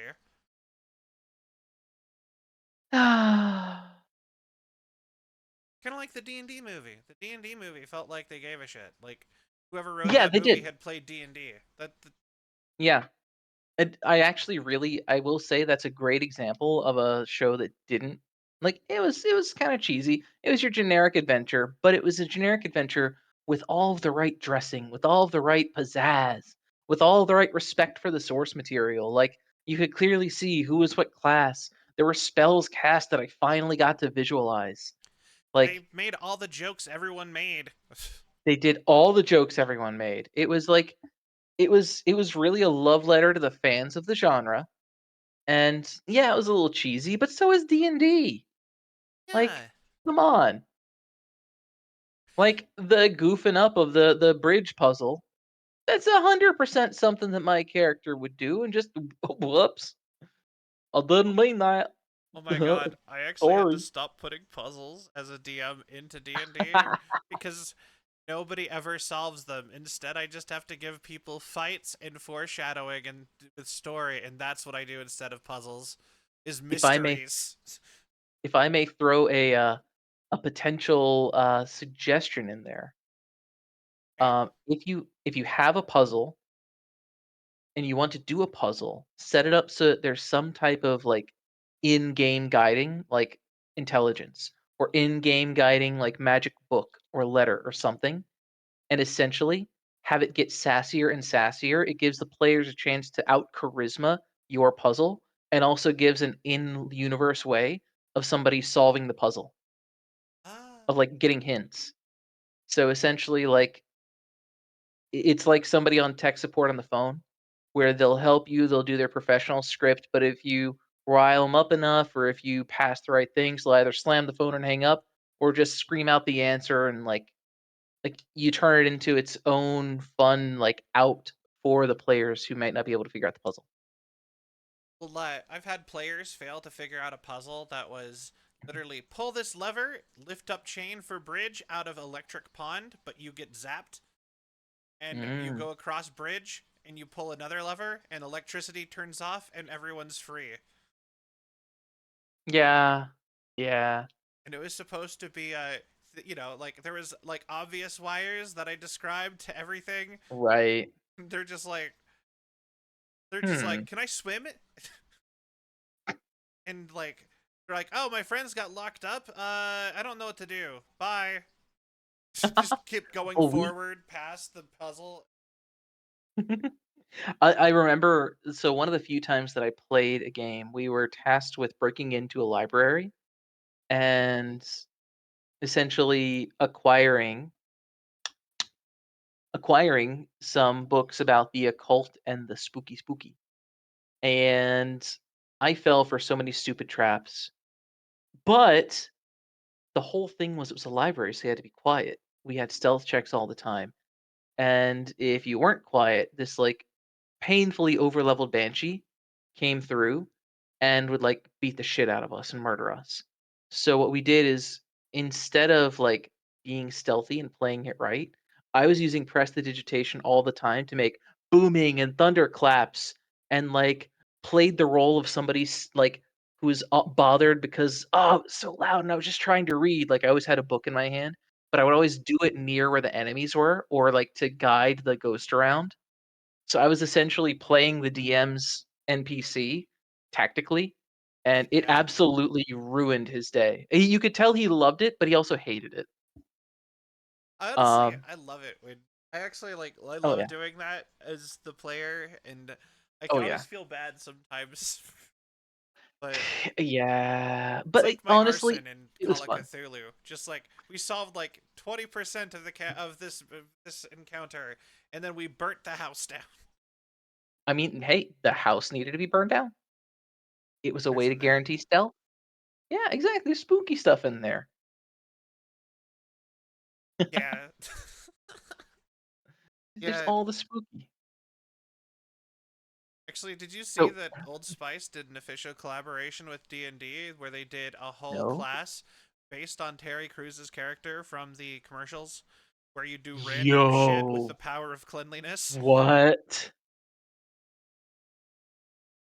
And you're just like I believe it was like strength and charisma based, and you could do magic of like popping out random places and doing stuff. Oh my god, that's amazing. I can't even remember what the name of the Yo! class was. Oh god, I gotta look this up. Yeah, they did a official like D&D collaboration. That was their whole thing That's is that's sigil. amazing. Have you seen the Oh my god, that's amazing. Did you ever see the there was a funny there's a really funny uh object that you could get. It was a used bag of holding. It Oh. was it was a pseudo homebrew thing, but I saw it enough on the internet. I was like, I'm gonna use that. Basically, it is a bag of holding, but anything that goes into the bag of holding comes out covered in glitter.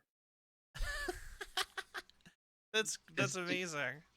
Yeah, and you know what? It was supposed to be a throwaway funny thing, but with the power of prestidigitation, all of a sudden our distraction was somebody, you know, shone some light. They reflected light from a mirror off of their mage hand that they dipped in the bag of holding and turned it into essentially a disco ball distraction.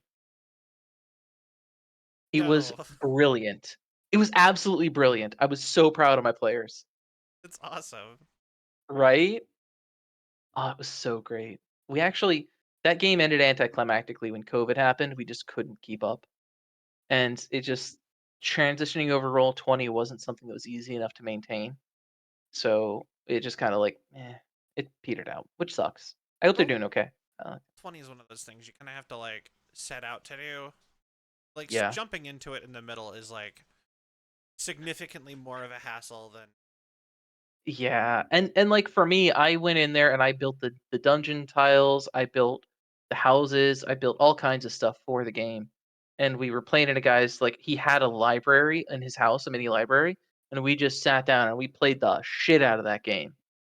But but yeah, it kind of it was different when we weren't in the same place.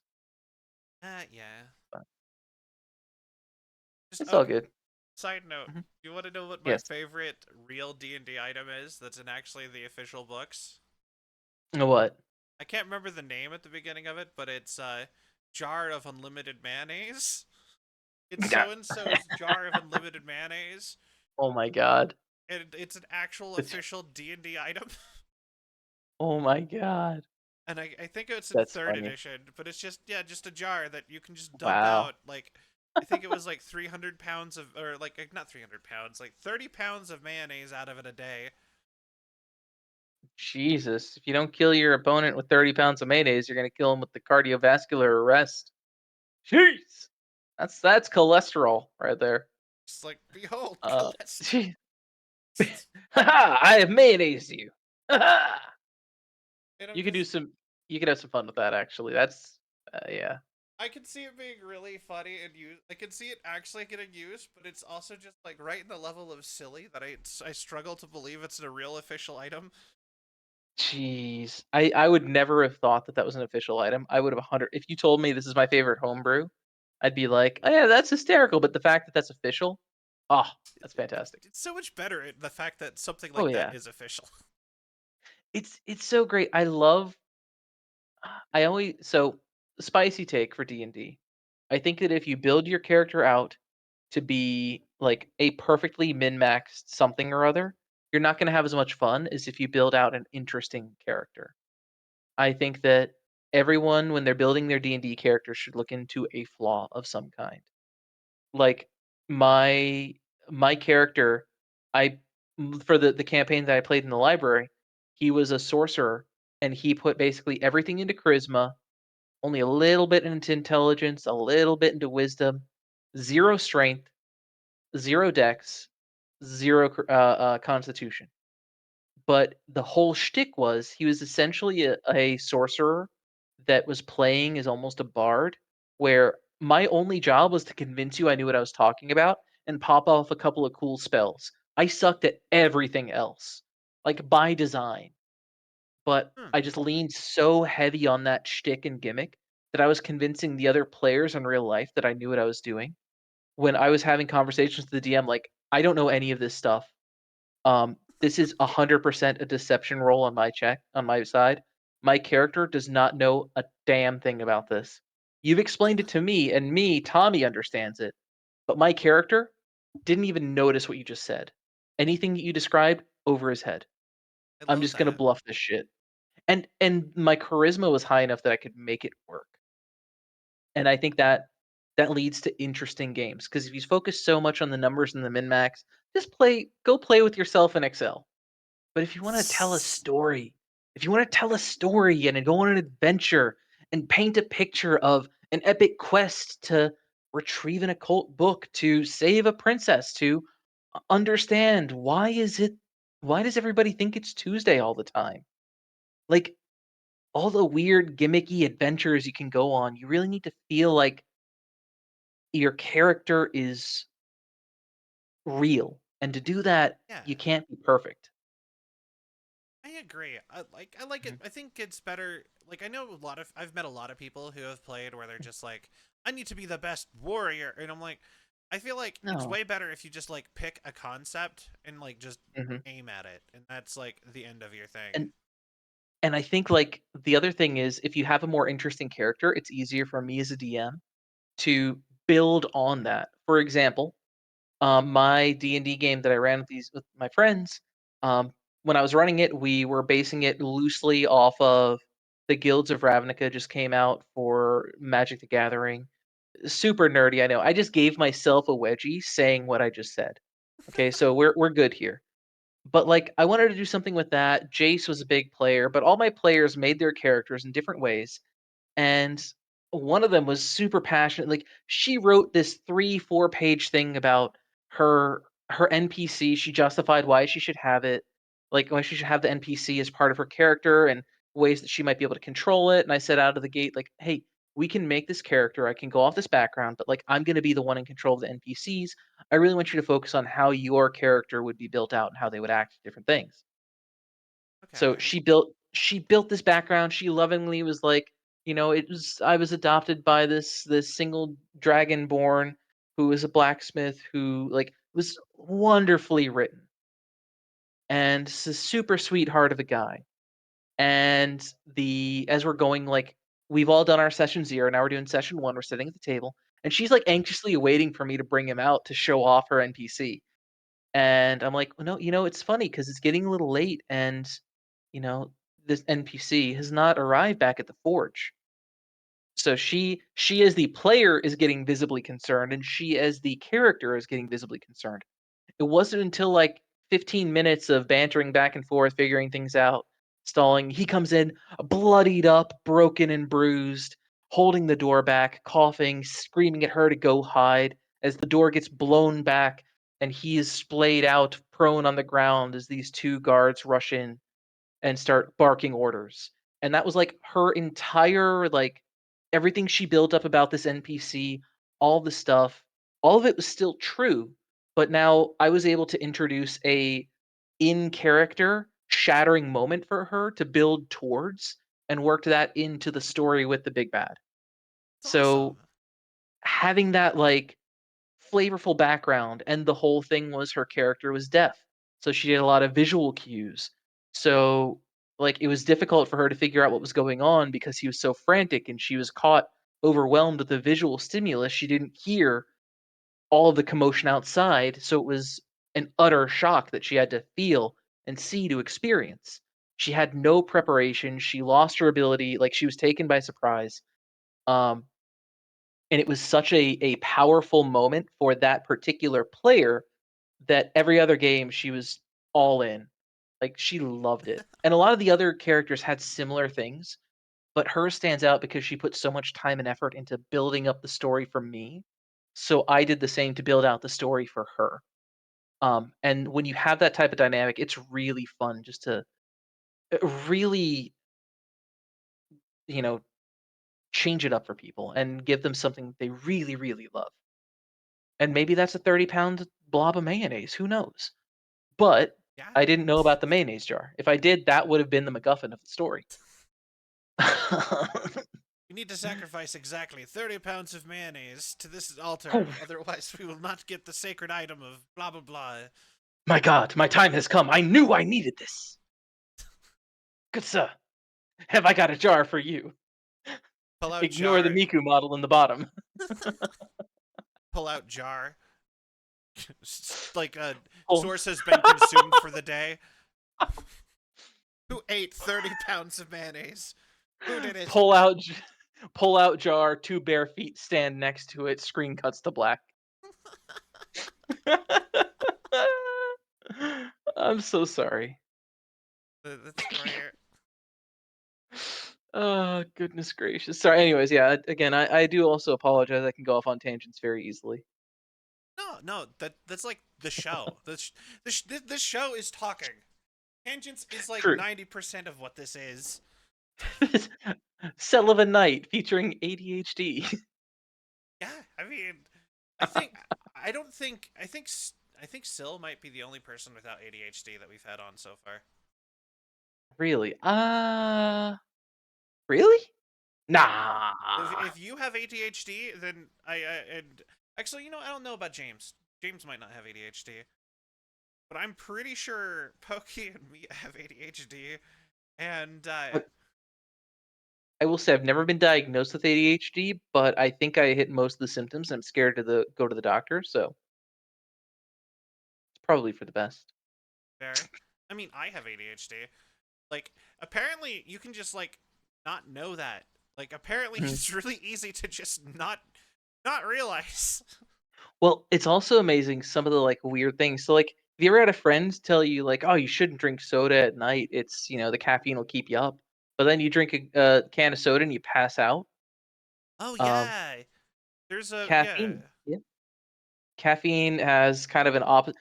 Physiologically, your heart rate still increases, but psychologically, caffeine does not work for ADHD people in the way it works for normal people. Like, it basically does the opposite and puts you asleep. Like, I took pre-workout to take a nap because I Huh. drank pre-workout and I felt my heart race, but I fell asleep. Huh. Actually, I have one of the other robots made by my corporation. They that is a terrible way to. My nephew, My nephew has the one where all stimulants and depressants are reversed, Interesting. and it's Yeah, that's yeah. yeah, he is It's that version. the brain is such a we are just electric boogers controlling a bone and muscle mech suit. Yeah, It's crazy when you think about it. There's also I learned a lot of fun things about ADHD, like the thing that you have to do for the day and how everything else kind of centers around the thing. Um, yeah, that's basically like I get caught up with the thing. So if I've got to do like this, I took a risky maneuver, and an hour before we called, I went to the food store to pick up some of the bubbly water aforementioned. And that was a big deal for me because I was prepped for the thing. Um, yeah. If I have like a big event in a day, I mhm, can't do. I struggle to do stuff beforehand. because that's the thing. Yeah, yeah. Like, oh, I Yep. have a doctor's appointment. I have to be like dressed and ready and sitting and waiting. And It's yet for I'm me to get. somehow late almost. How does that work? The funny part is that for me it's always like I finally like I wait enough that I'm like, okay, I can relax a little bit. It's so far away.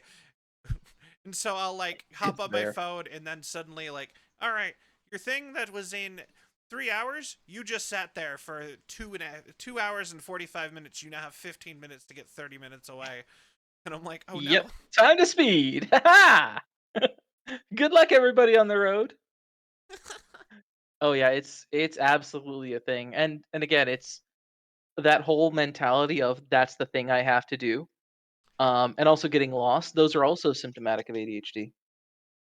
So, No, I didn't actually think about the getting lost. That's funny, actually, because like I I've noticed that I kind of let my brain just like I just let it go if I'm with other yep. people, and hmm I notice that when I'm by myself, I never get lost. If I am with even one other person, I get lost constantly, Yep. and so It's like so ADHD was once described to me as the brain not having an easy on or off ramp. You are either a 1 or a 0, you are not anything in between. So when you have to do cleaning, you are doing cleaning. And when cleaning is over, it is over. There's no easy transition from action to action. It is a 1 or a 0 for a lot of the mentality of ADHD. And that's the way that it's treated a lot when it comes to like, I have my thing for the day. I can't do anything before the thing of the day. This is my thing I'm focusing on. And then that takes up all the attention. So it literally not that we are super um a super great analogy, but like it's like flooding the bandwidth of the brain. So yeah, it's interesting. for sure. I will say I am so grateful that biology has not granted me the object impermanence PhD. True. Like, have you seen the That's tough ones for where me. people are just like, okay, they sit down and they're just like suddenly there's just like trash around them, the like the memes about that, or they're Yep. like the thing they were holding is just gone, and they're just like, what? I I am terrible with that. I'm also terrible like and I feel really bad because I think some of my friends think I'm really callous, but sometimes if I don't talk to somebody regularly, it's just like an out of sight, out of mind. It's not that I don't like my friends, but sometimes I just like physically don't think to interact because it's out of sight and it's like if Discord isn't on my like if the notification doesn't pop up, it doesn't exist. And that's the problem I'm getting to now is I've tried to set myself up with too many notifications and Now they might as well have none, right? exactly. Now all of it fades into noise. So Yeah. it's the oh my god. Again, I'm not gonna go down a rabbit hole, I promise. But the human brain's a really cool organ. And I will Sure. say as a fun aside, I've gotten to hold a couple of brains at this point, and it is insane in the membrane. Insane in the brain. Sane. Uh, insane in the yeah. But yeah, it's really cool. I have a unique job now. And I get to I mean, I'm very thankful for the donations and the gifts that people offer in order to help with education of the future. But yeah, to honestly say like I've been able to hold somebody's brain is a really weird thing. That's just them, really. That's more them than the rest of them.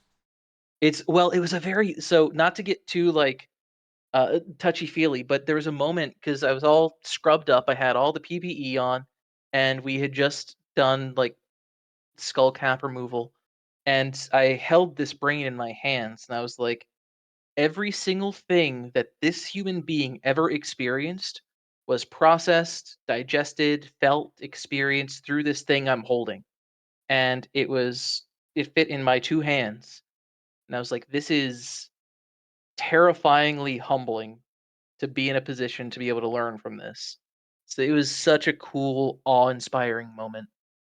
Um, and again, I'm very, very thankful for the individuals who are like selflessly donating after they pass to, and their families are donating to again help us learn more about what makes us us. Yeah. It's a phenomenally altruistic and amazing experience. So I have a random question about biology Yeah. again.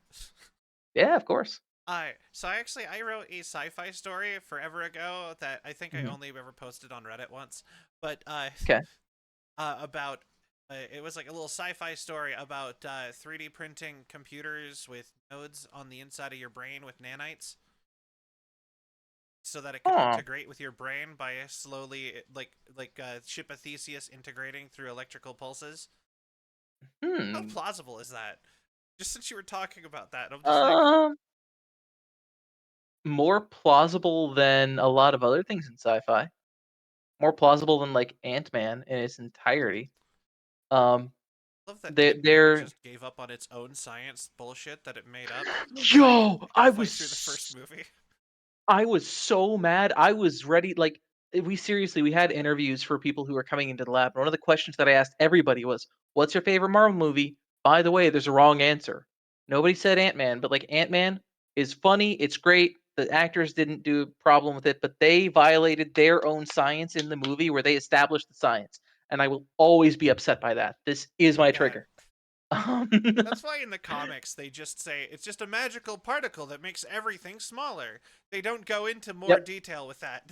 Yep, they should extend. That's why, like, people ask me, well, "What about Doctor Strange? It's literal magic," and I'm like, "Yeah, they explain it as literal magic. I'm not supposed to understand it. They made the rules and they stuck to the rules. Why is the Hulk green? Because Gamma's green. It's not really, but like, okay, sure, that's cool. It's a cool color. Fine, so be it. They set the rules and they stuck to the rules. Wolverine does his stuff because of alcoholism and tobacco abuse. Set the rules, stuck with it. No, Ant-Man, we're made of particles, and we're changing the space between particles, and we're somehow smaller than particles now. Bullshit. Calling bullshit. Eat a dick. Yeah, in their Anyways, own logic of that movie, you could only be as small as all of your particles mashed against each other. and you would turn into a black hole at that point. You would be smaller than your Schwarzschild radius. You would die. Like your gravitational pull would would be so dense in that point that light could not escape from you, and you would just so like you're changing the density of a structure of a being, not removing the part.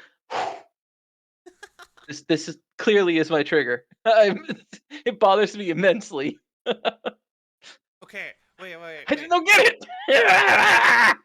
wait. Okay, actually, I have a second one. This one Yes. isn't biology. It's just another sciencey Okay. one. Okay. How about the inverse of Mass Effect? You know about Mass Effect's lore? Yeah, so I understand Mass Effect's lore. The inverse of Mass Effect, like what do you mean? So Mass Effect, it's kind of the Mhm. opposite of. It kind of functions the similar way to Ant-Man, only you're not Oh putting things yeah. together. You're just Yeah, yeah, yeah. removing density and mass from objects through a special field. Yeah, and the idea so again, Mass Effect, they didn't try to bullshit their way and break their own rules. They set up the rules so that hey, there's this element 0, it has negative mass. Cool. We can use that to make negative mass fields. Cool. All of the rest of the physics beyond that sci-fi part makes sense. If you want to travel faster than light, you need to have negative mass. So they just made the MacGuffin make you have negative mass. And ta-da, you go instantly from point to point. Yeah, I'm Okay. totally fine with that. And again, it's 100% they made their rules and then they stuck to their rules. You could make the rules of your sci-fi thing like, hey, everybody gets boner fingers and blasts jizz to shoot each other in this world. That's fine, but if you start to tell me that yeah, the scrotum is where pee is stored, well, no, that's that might be a slightly hyperbolic, idea, but like you could make whatever random bullshit you want as long as you stick to the rules of the random bullshit. Right. Consistency. Exactly. All right. Cool. Cool. Whole new. That's a visual that I just put in my head that I really don't want there, but it's there now. You're welcome. So honestly, it just made me think of this. Sounds like Rick and Morty, like a Rick and Morty joke, if they were not like constrained by television. Basically, yeah. Oh God, that's okay. I'm gonna avoid. Moving on. Uh, Oh, but I'm so I'm sorry. I'm glad that my sci-fi idea is plausible. Yeah, I was gonna say it is more plausible than you would think. Um, and it really just depends on again like how complicated you want it. What do you define as a computer? How would you interact? The whole science of brain computer interfaces is literally its own field. Um, I can tell you that anything you implant in the body is going to have some type of fibrotic encapsulation over time, with a few exceptions, but typically speaking, if there's something in the body it's not supposed to be there, your body's like, ew, gross, and spits it out. Um, but yeah, like if you build it right, you design it right, you can mitigate that fairly well, and then you get into the whole brain computer interface, which is again a literal separate field of science. Interesting. Really cool though. Okay. Yeah, it's like how pearls form. Is what you're Hmm. kind of saying. Like they get covered Yeah. in like whatever material they have available, and like Hmm. pearls would be like the inside of the shell, basically. Yeah. There are people who've been like, and they've gotten shot before, and years later, they hear something like hit the ground, and it turns out their body just pushed an encapsulated bullet out of the body. Yeah. Like it's same exact thing. Well, different mechanisms, but same theory. Huh. Very different mechanisms, but similar theory. I'm not Interesting. going to get too technical. You've triggered my hyperfixation. Just genetically engineer people to turn bullet shots into like mother of pearl values. It's like, haha, I got Oh shot God. 37 times. Here's a pearl necklace. Oh God. How can you say you love me if you don't even get shot and make pearls for me? Oh just, God. just like that's the new sign of love. Just like get shot with low caliber bullets and have to like crop them out as pearls for jewelry for like weddings. You get a splinter. Ah, dang it! Now I got a pearl. Like you probably have to like cut them out too. Just like It depends. So sometimes, like that thing with the bullet, I remember very clearly a video of a guy who like there was a bullet just at the outside of his arm that fell out because his body pushed it out. Like sometimes things get lodged in permanently, but sometimes they just kind of work their way out. Biology is a crazy thing. yeah, biology's fun. I like I said, I that was like my runner up for things I wanted to like get into as like a so Fair enough. Fair enough. It's fun. um this is the part of the show where I hit like the Hmm. end of like my brain automatically giving me new conversation subjects. Uh Ah, it's all good. um yeah. Okay. I guess probably time to switch to questions, I suppose. Yeah.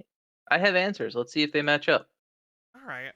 The easiest first one probably is so what got you into VTubing? Honestly, it was a mix of I learned about Hololive, specifically, was it Kiryu Coco? Oh Um, yeah. the badass dragon with the plug. Um, Good morning, that was motherfuckers.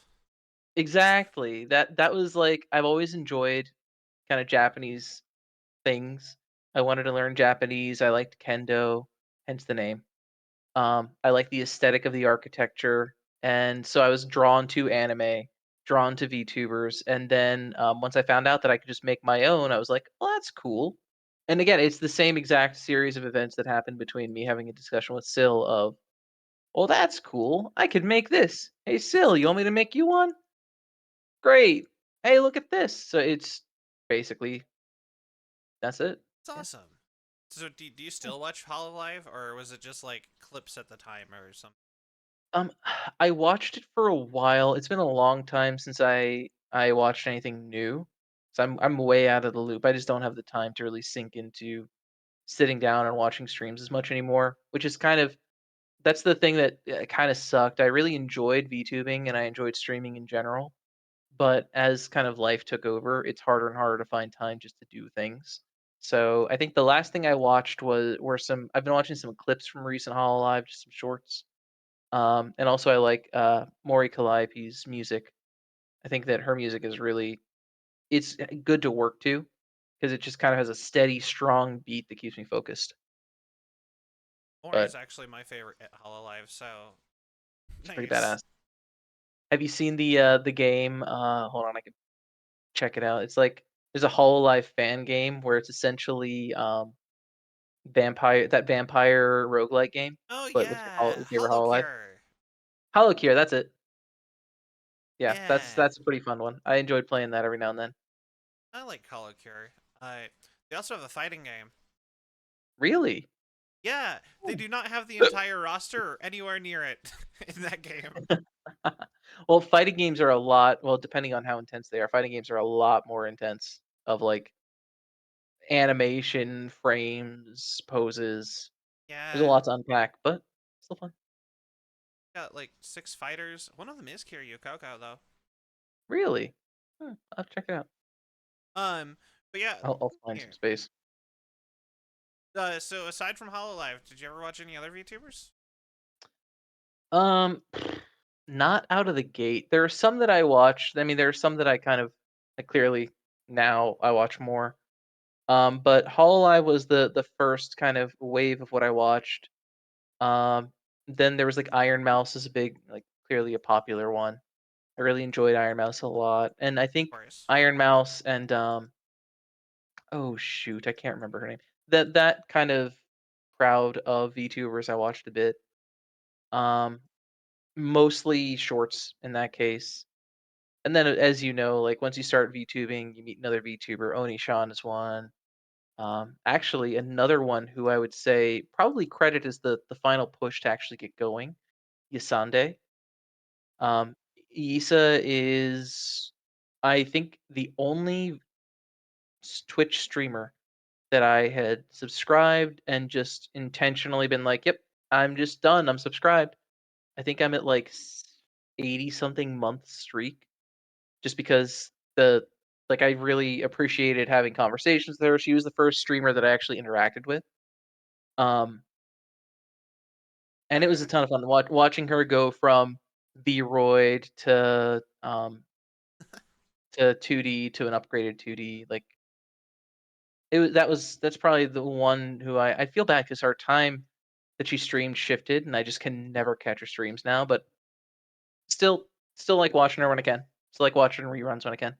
Yeah, I feel that.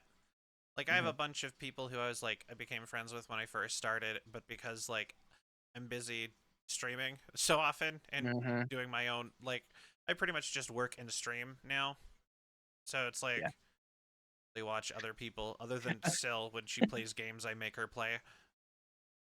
I'm the idiot who's like, I work my full-time job and then I added on an unpaid retail job with the store that I opened, and then I added on a third unpaid job where I'm trying to get more into some science stuff too. So every chance I have at getting free time, I just throw away because I'm like, this is a good opportunity, and now I stay up until midnight crying myself to sleep, as everyone should. It's a healthy thing, I'm sure.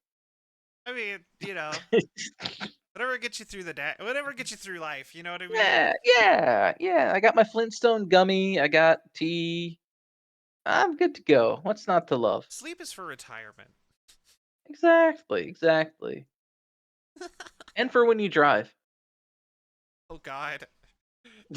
I'm kidding. I'm kidding. That just flashed me like the scariest thing I've ever done in my entire life.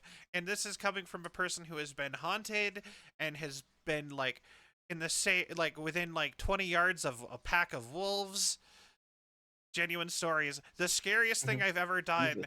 was at 4 in the morning tried to drive home like It's tough. 30 Oh minute yeah. ways away. It's tough. You start to feel that. James will tell you. I almost killed us. It was great.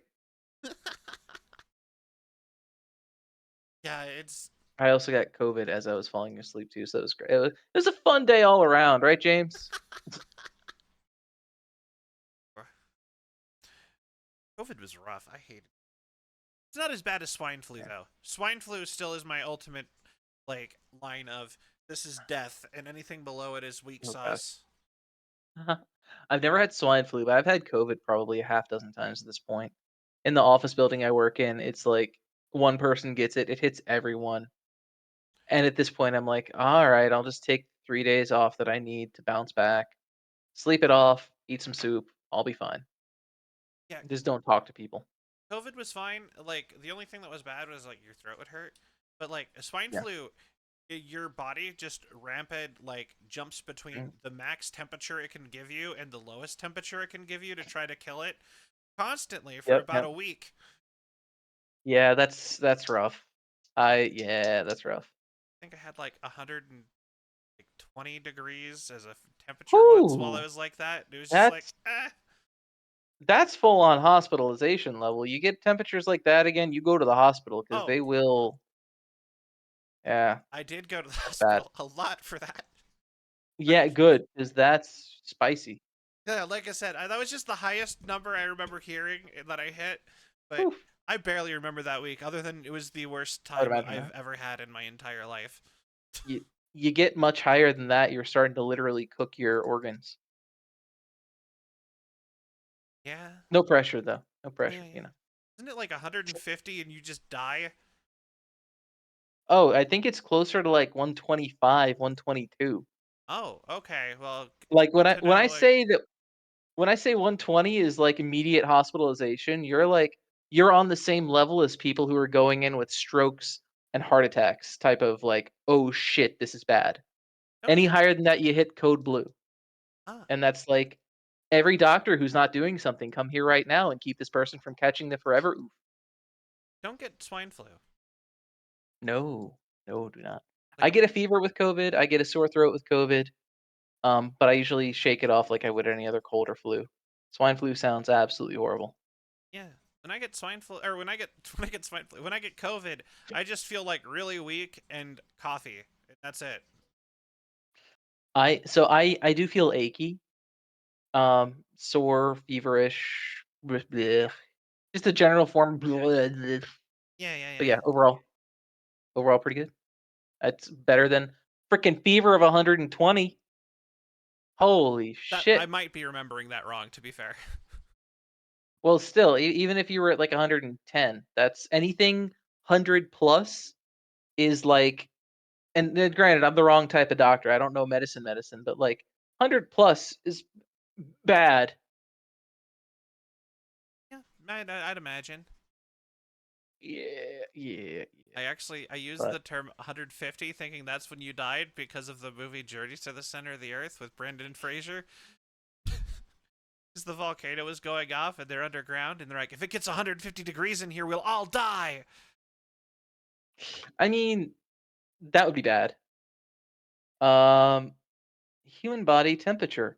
Almost certainly death will occur at 111.2. Ah, So you're probably below 120, but if you're at 100 and yeah, you were not you were not the healthy. I thought I was gonna die. I really did. No, Fevers used to be killers. So, Swine flu bad. Like I will insist upon that. I've not Yeah. ever heard of a worse disease in the moment to have. Yeah, a worse acute disease. I'll give you that. Like, Chronic disease, you can get spicy. I tell you yeah, yeah, what, yeah. I mean, I'm talking just like the. Oh, you just caught this from doing something, and now, haha, you're sick for a you week. you had the absolute audacity to breathe air. The gall. Yes. Just pain be upon thee. You breathed in a particle that's arguably not even alive. Fuck you. I'm really glad That's that one another. didn't become permanent, like COVID and all that. Yeah. Well, I'm not going to get into that discussion. There are these things called SIR models that I would highly recommend you look up if you like computational modeling and computational biology. Long story short, the more lethal a virus is, or the more capacity to being lethal it is, the less it spreads because you just don't Oh, have as many carriers. oh yeah. I played Pandemic Yeah, Incorporated or whatever, and that's like the whole exactly. thing with that. Yep. Pandemic Incorporated is essentially a video game version of SIR modeling. Yeah, yeah, yeah. I love that they added a zombie mod to that, or not a mod, like That's an pretty cool. expansion to that, so that you could do the actual zombie virus. That's And pretty cool. yeah, the whole Ooh, strategy excuse for me. that is to get everyone infected and then turn on zombies if you wanted to kill all humanity. Yeah, I mean it's been a while since I played that game. I remember that was a Flash game. Feel old. Remember when Newgrounds was a thing? I remember when Newgrounds was a thing. Remember Newgrounds? I was more of a like an armor games sort of person though. Another very solid one. Wow. Now I feel old. I have lived long enough to see all of my beloved Flash games become crappy mobile phone tie-ins. Yep, yep. Are you old enough to remember Flappy Birds? Before or after PewDiePie got it removed from the Apple Store because the guy couldn't handle his success? Before. Then no, actually, I only learned about it because of PewDiePie. I I got Flappy Birds really early on, and for a while I had an iPad or iPod Touch that still had Flappy Birds. So, but it died a long time ago. I think he actually has brought it back and had it removed again since. Really? Huh, I do interesting. remember hearing that he brought it back, but it was so addicting that Hmm. even like just the influx of money he got was not enough for him to feel good about leaving it up. I mean, there's so many games that have spoofed it. There's so many games that have just like, yeah, it's great. It is a legacy item that I'm glad I was able to participate in, much like Unis Honest.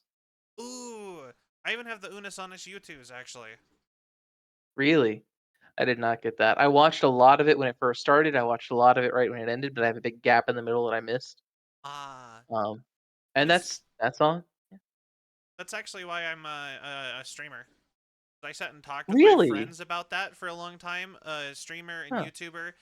Unis Honest is the thing that got me to finally pull the trigger and just do it by myself because There you go. I tried to get my friends to do like a YouTube Mhm. channel with me because I didn't think I was good enough to hold it myself, and I was doing that for No. years. And I clearly, like, I watched Unis Honest in a time when I was really depressed, and I'm like, wait, I should just be doing stuff. I'm alive, and Yeah. I'm wasting time. Yep. Unis Honest was a phenomenal project, and I think that anybody who's hoping for it to come back didn't get the point of it.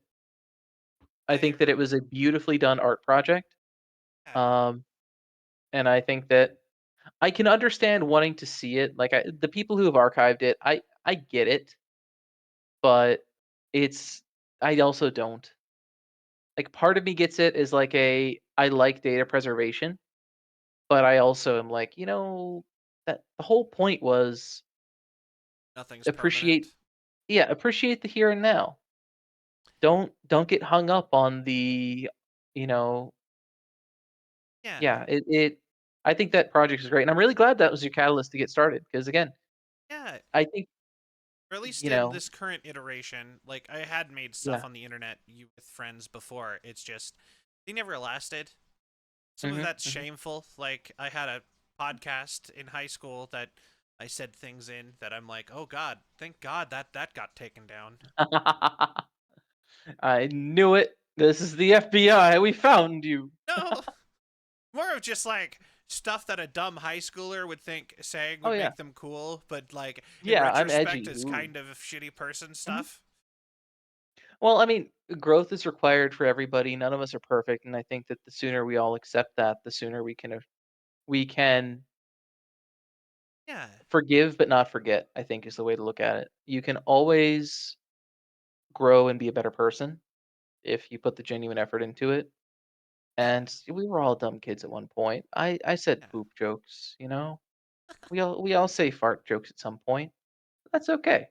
For We sure. we live, we learn, we grow. We hiccup and burp a little bit. Oh god, my body. Uh The bubbly. yeah. Yeah. Sorry, anyways. Oh, weird side note because I feel compelled to say this, but have you actually heard what he said about Tunis Honest if it was ever to exist? No, I missed that. Oh, Markiplier has made an official statement that if Tunis Honest was ever to exist more beyond more than just like a one-off video where they just did that Mhm. format again, just for the, Mhm. the fun of it, it would be two other people taking up the mantle to do it again themselves. And then he's like, that's the only That'd way it'll be ever happen again. that would be a really cool like again, I think that would be cool, but I also have mixed feelings about it if I'm being honest.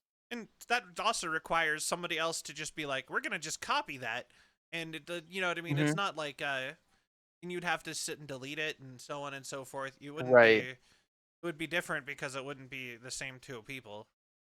And I think that it also wouldn't the message would be lessened if Tunis Honest happened. Because the whole point was again, nothing's permanent. You can't expect the same thing. You can't expect it to be always there. And regrowing a platform wasn't the challenge. The challenge was the idea of a lack of permanence and a lack of like you knew it wasn't going to be there. It was to And traumatize a million people, according to Markiplier. essentially, and that's why he got himself pink eye from too much blood. Are you ready Oh for man. question number 2 that you got? Yeah, let's do it. What is your dream video game? Ooh, dream video game. Like what exists now or what would I like to see from the games that I want? You can do both, Like honestly. Like, so I think honestly the the game that I always go back to is like a this is a tidy package I like or I could break it as much as I want is probably either Mega Man X or A Link to the Past. hey, Those two were some of my favorite games. They were they just felt fun to play and I felt engrossed in the world and it just has a special place for nostalgia.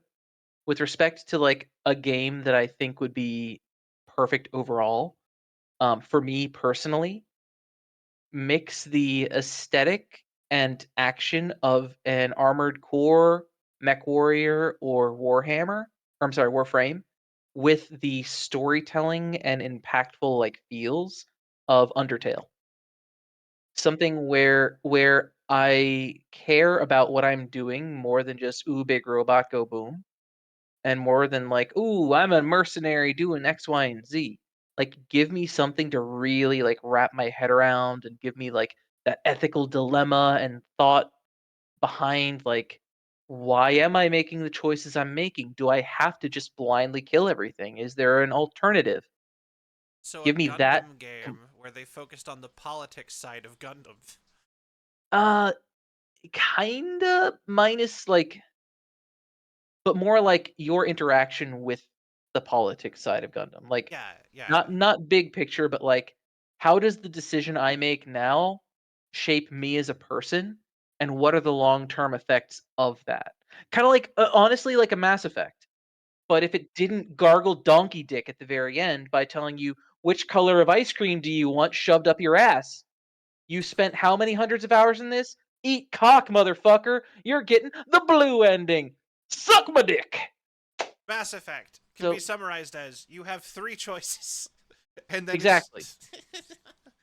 Just You repeated spent for like 40 hours.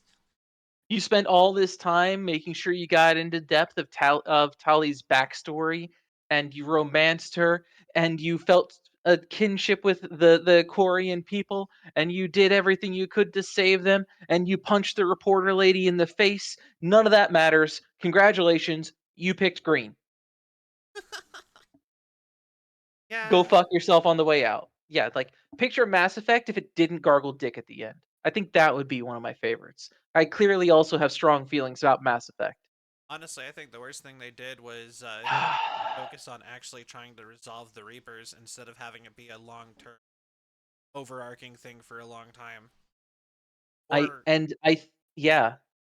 Like you can never they set themselves up for an impossible solution because of the way they looked at it and because of the money they made after the first one. You can only have but so many branches, and you've DM'd before. You know Yeah. how complicated it can get.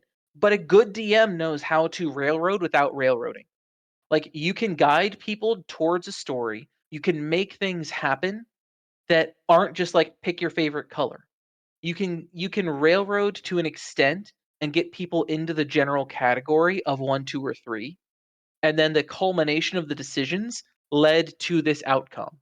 Oh, you punched the reporter lady in 1, but you saved her in 2, and then in 3 you shot her in the tits. Well, all of those combinations of things made her turn into Reaper Spy, who sabotaged your attempts at the color of ice cream you picked. Like there could have been yeah. so much more nuance to, like, even if it collapsed down into 3 decisions, don't make it just based on a number. Like this specific person stopped this specific thing. You watched it happen.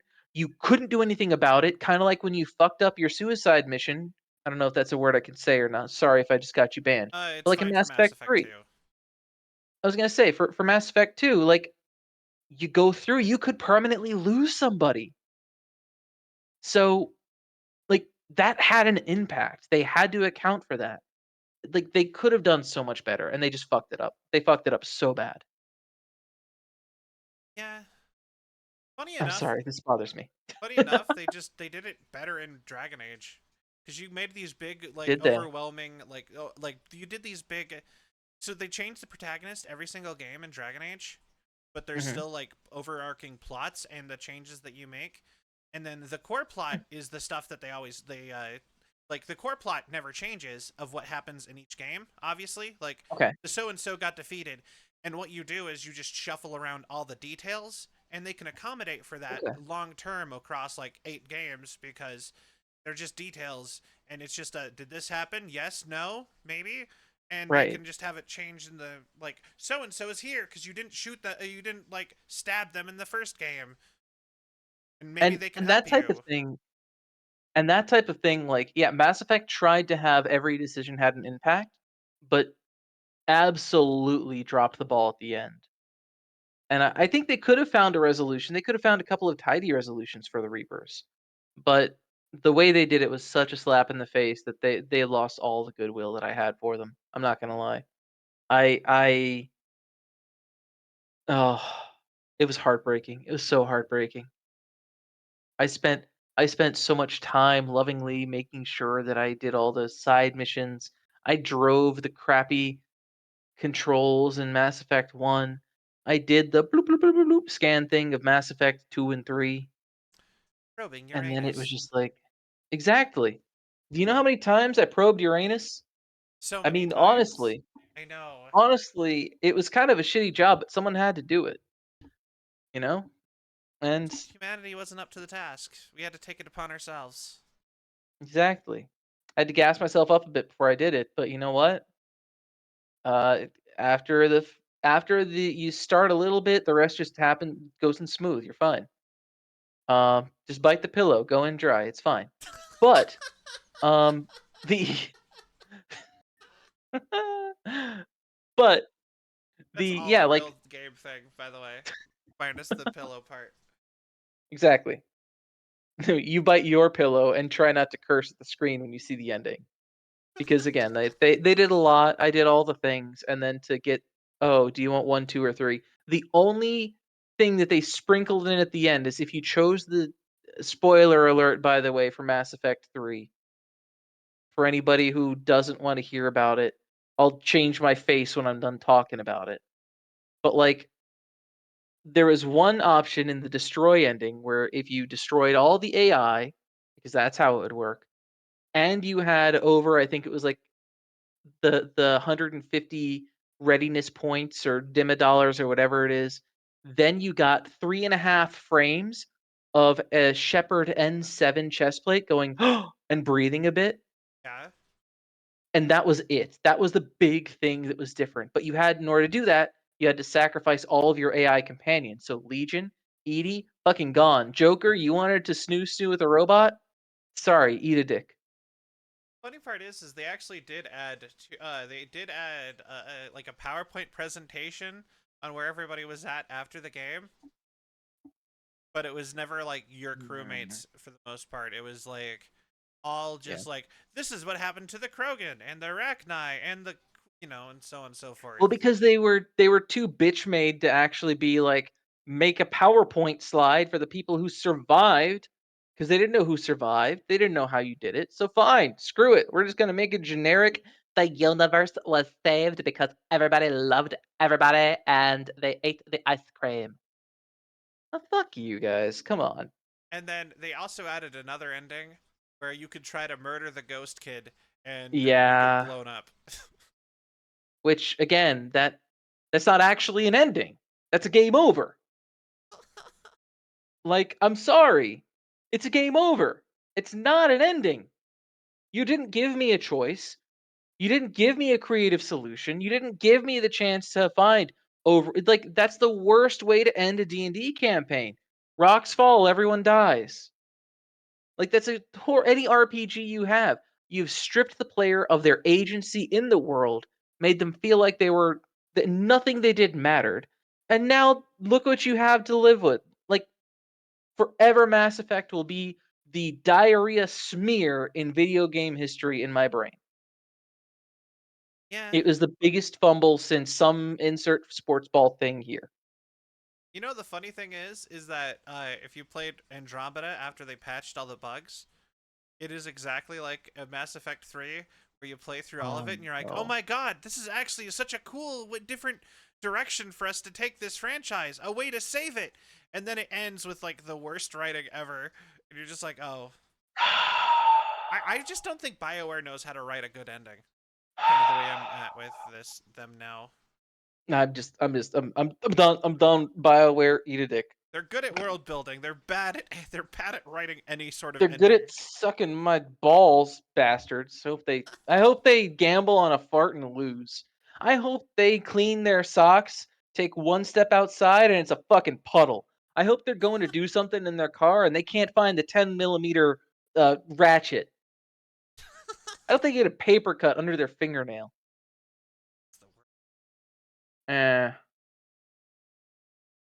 Anyways. So I clearly am passionate about my. You know, Sorry. if it wasn't such a betrayal, you wouldn't feel this strongly Oh my about it. god. True. Yeah, true. Anywho, my apologies. Yes. We can move on to the next question if you'd like. Yeah, so what got you into the sport of kendo? So I always liked martial arts as a youngling. I thought it was fun. I thought it was exciting. But at one point, the place I was at kind of got, for lack of a better word, boring. It shifted from I'm learning martial arts and self defense to it's a glorified daycare. So I was looking into just other things, and I liked samurai armors a lot. I was like, samurai are cool. They get cool armor. I wonder if I could make that. I wonder if I could do that. What's this kendo thing? And that was like the literal train of thought that got me from like essentially starting out with Teenage Mutant Ninja Turtles and liking karate to I want to get into something that's cool and intense and historic. I don't need it to like defend myself, but it's nice to have that discipline and self-control. I loved it, and then college started, and ever since then I never was able to get back into it. I'd love to get into it again. I just got to get back in shape and like get back into the practice of it. Yeah.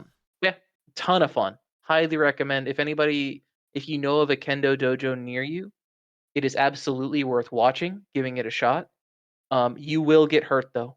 Like there is an old white dude who is angry in the corner, and he's just taking out all of his frustration on you, and that's true for every kendo club that I've ever been to.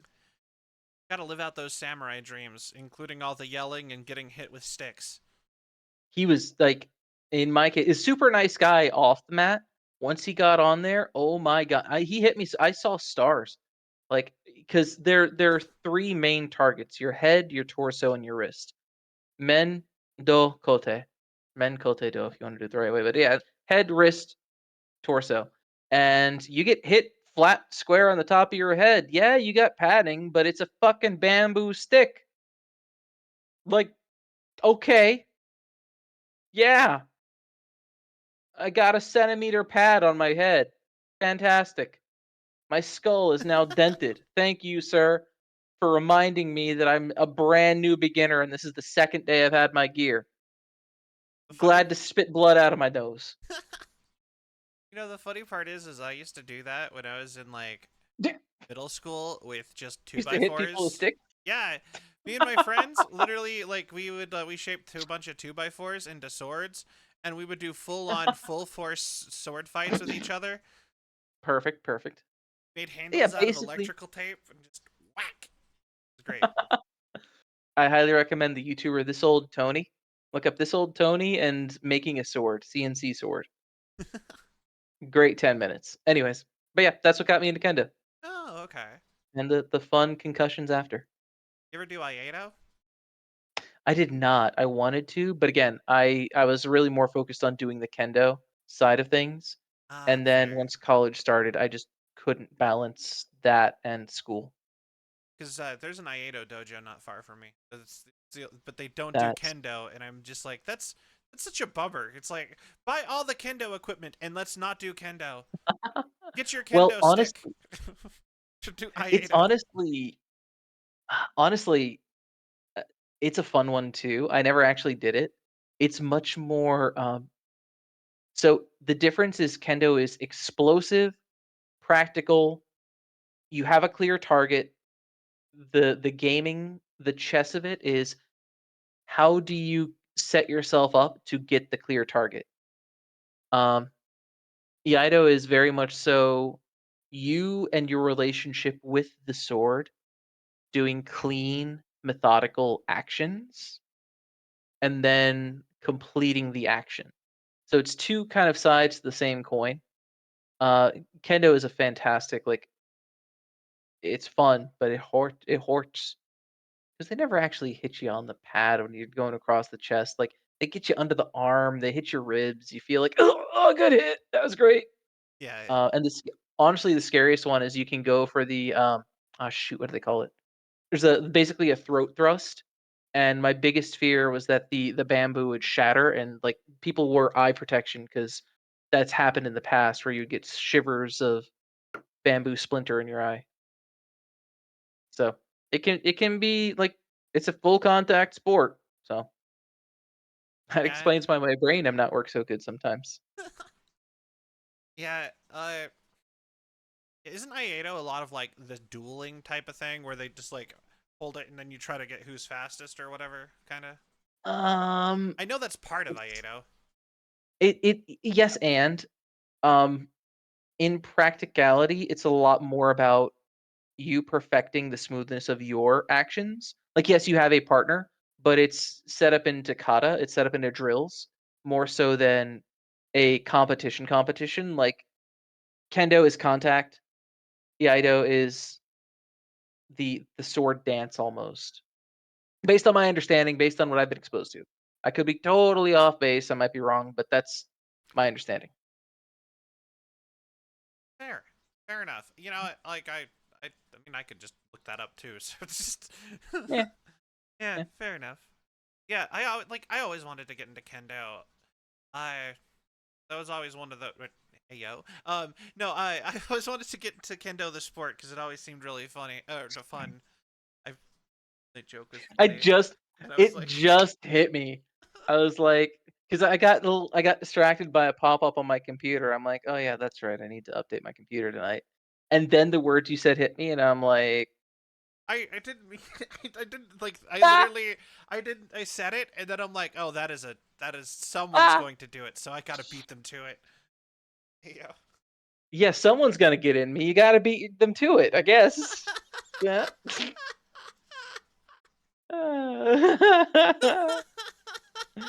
Oh, James got dibs apparently. So it's all you, James. You got it. The thing is, you have to take me to dinner first and eat with me before that happens. I'm sorry, James. His one Uh, weakness. Wait, does James not like to eat with people? That's a you can have him You know again on what? the show. Talk to him Fair about it. enough. Fair enough. I was just like no one's ever mentioned that something about that. So Have him again on your show. including He that, can including talk to you about him. it. So oh yeah. Anyway, all right. Mhm. That is actually we're pretty close to time. So There you go. all right. So thank you guys. Thank you so much for being on. It was great. Yeah, I had fun. Yeah. I apologize for all the tangents. No, that was perfect. That was content. Like I think you might have beat Sil for length of episode. I'm glad you specified of episode. Yeah, cause yeah. But yeah, It's getting too late. I need to go to bed. I'm tired. yeah. So here is where I will give you a Oh. soapbox to self-promote yourself for anything that you are currently doing or have upcoming.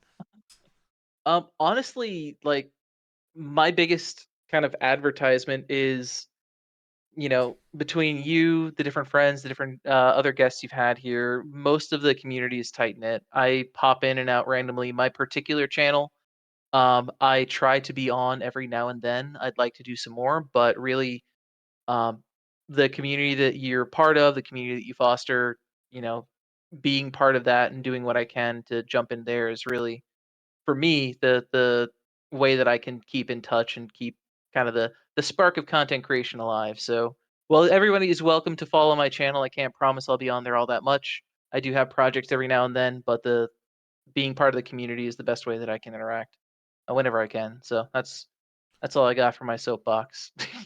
Wonderful. All right then. Well, thank you guys all so much for watching. Please go give a follow to Kendo. Give them lots of support.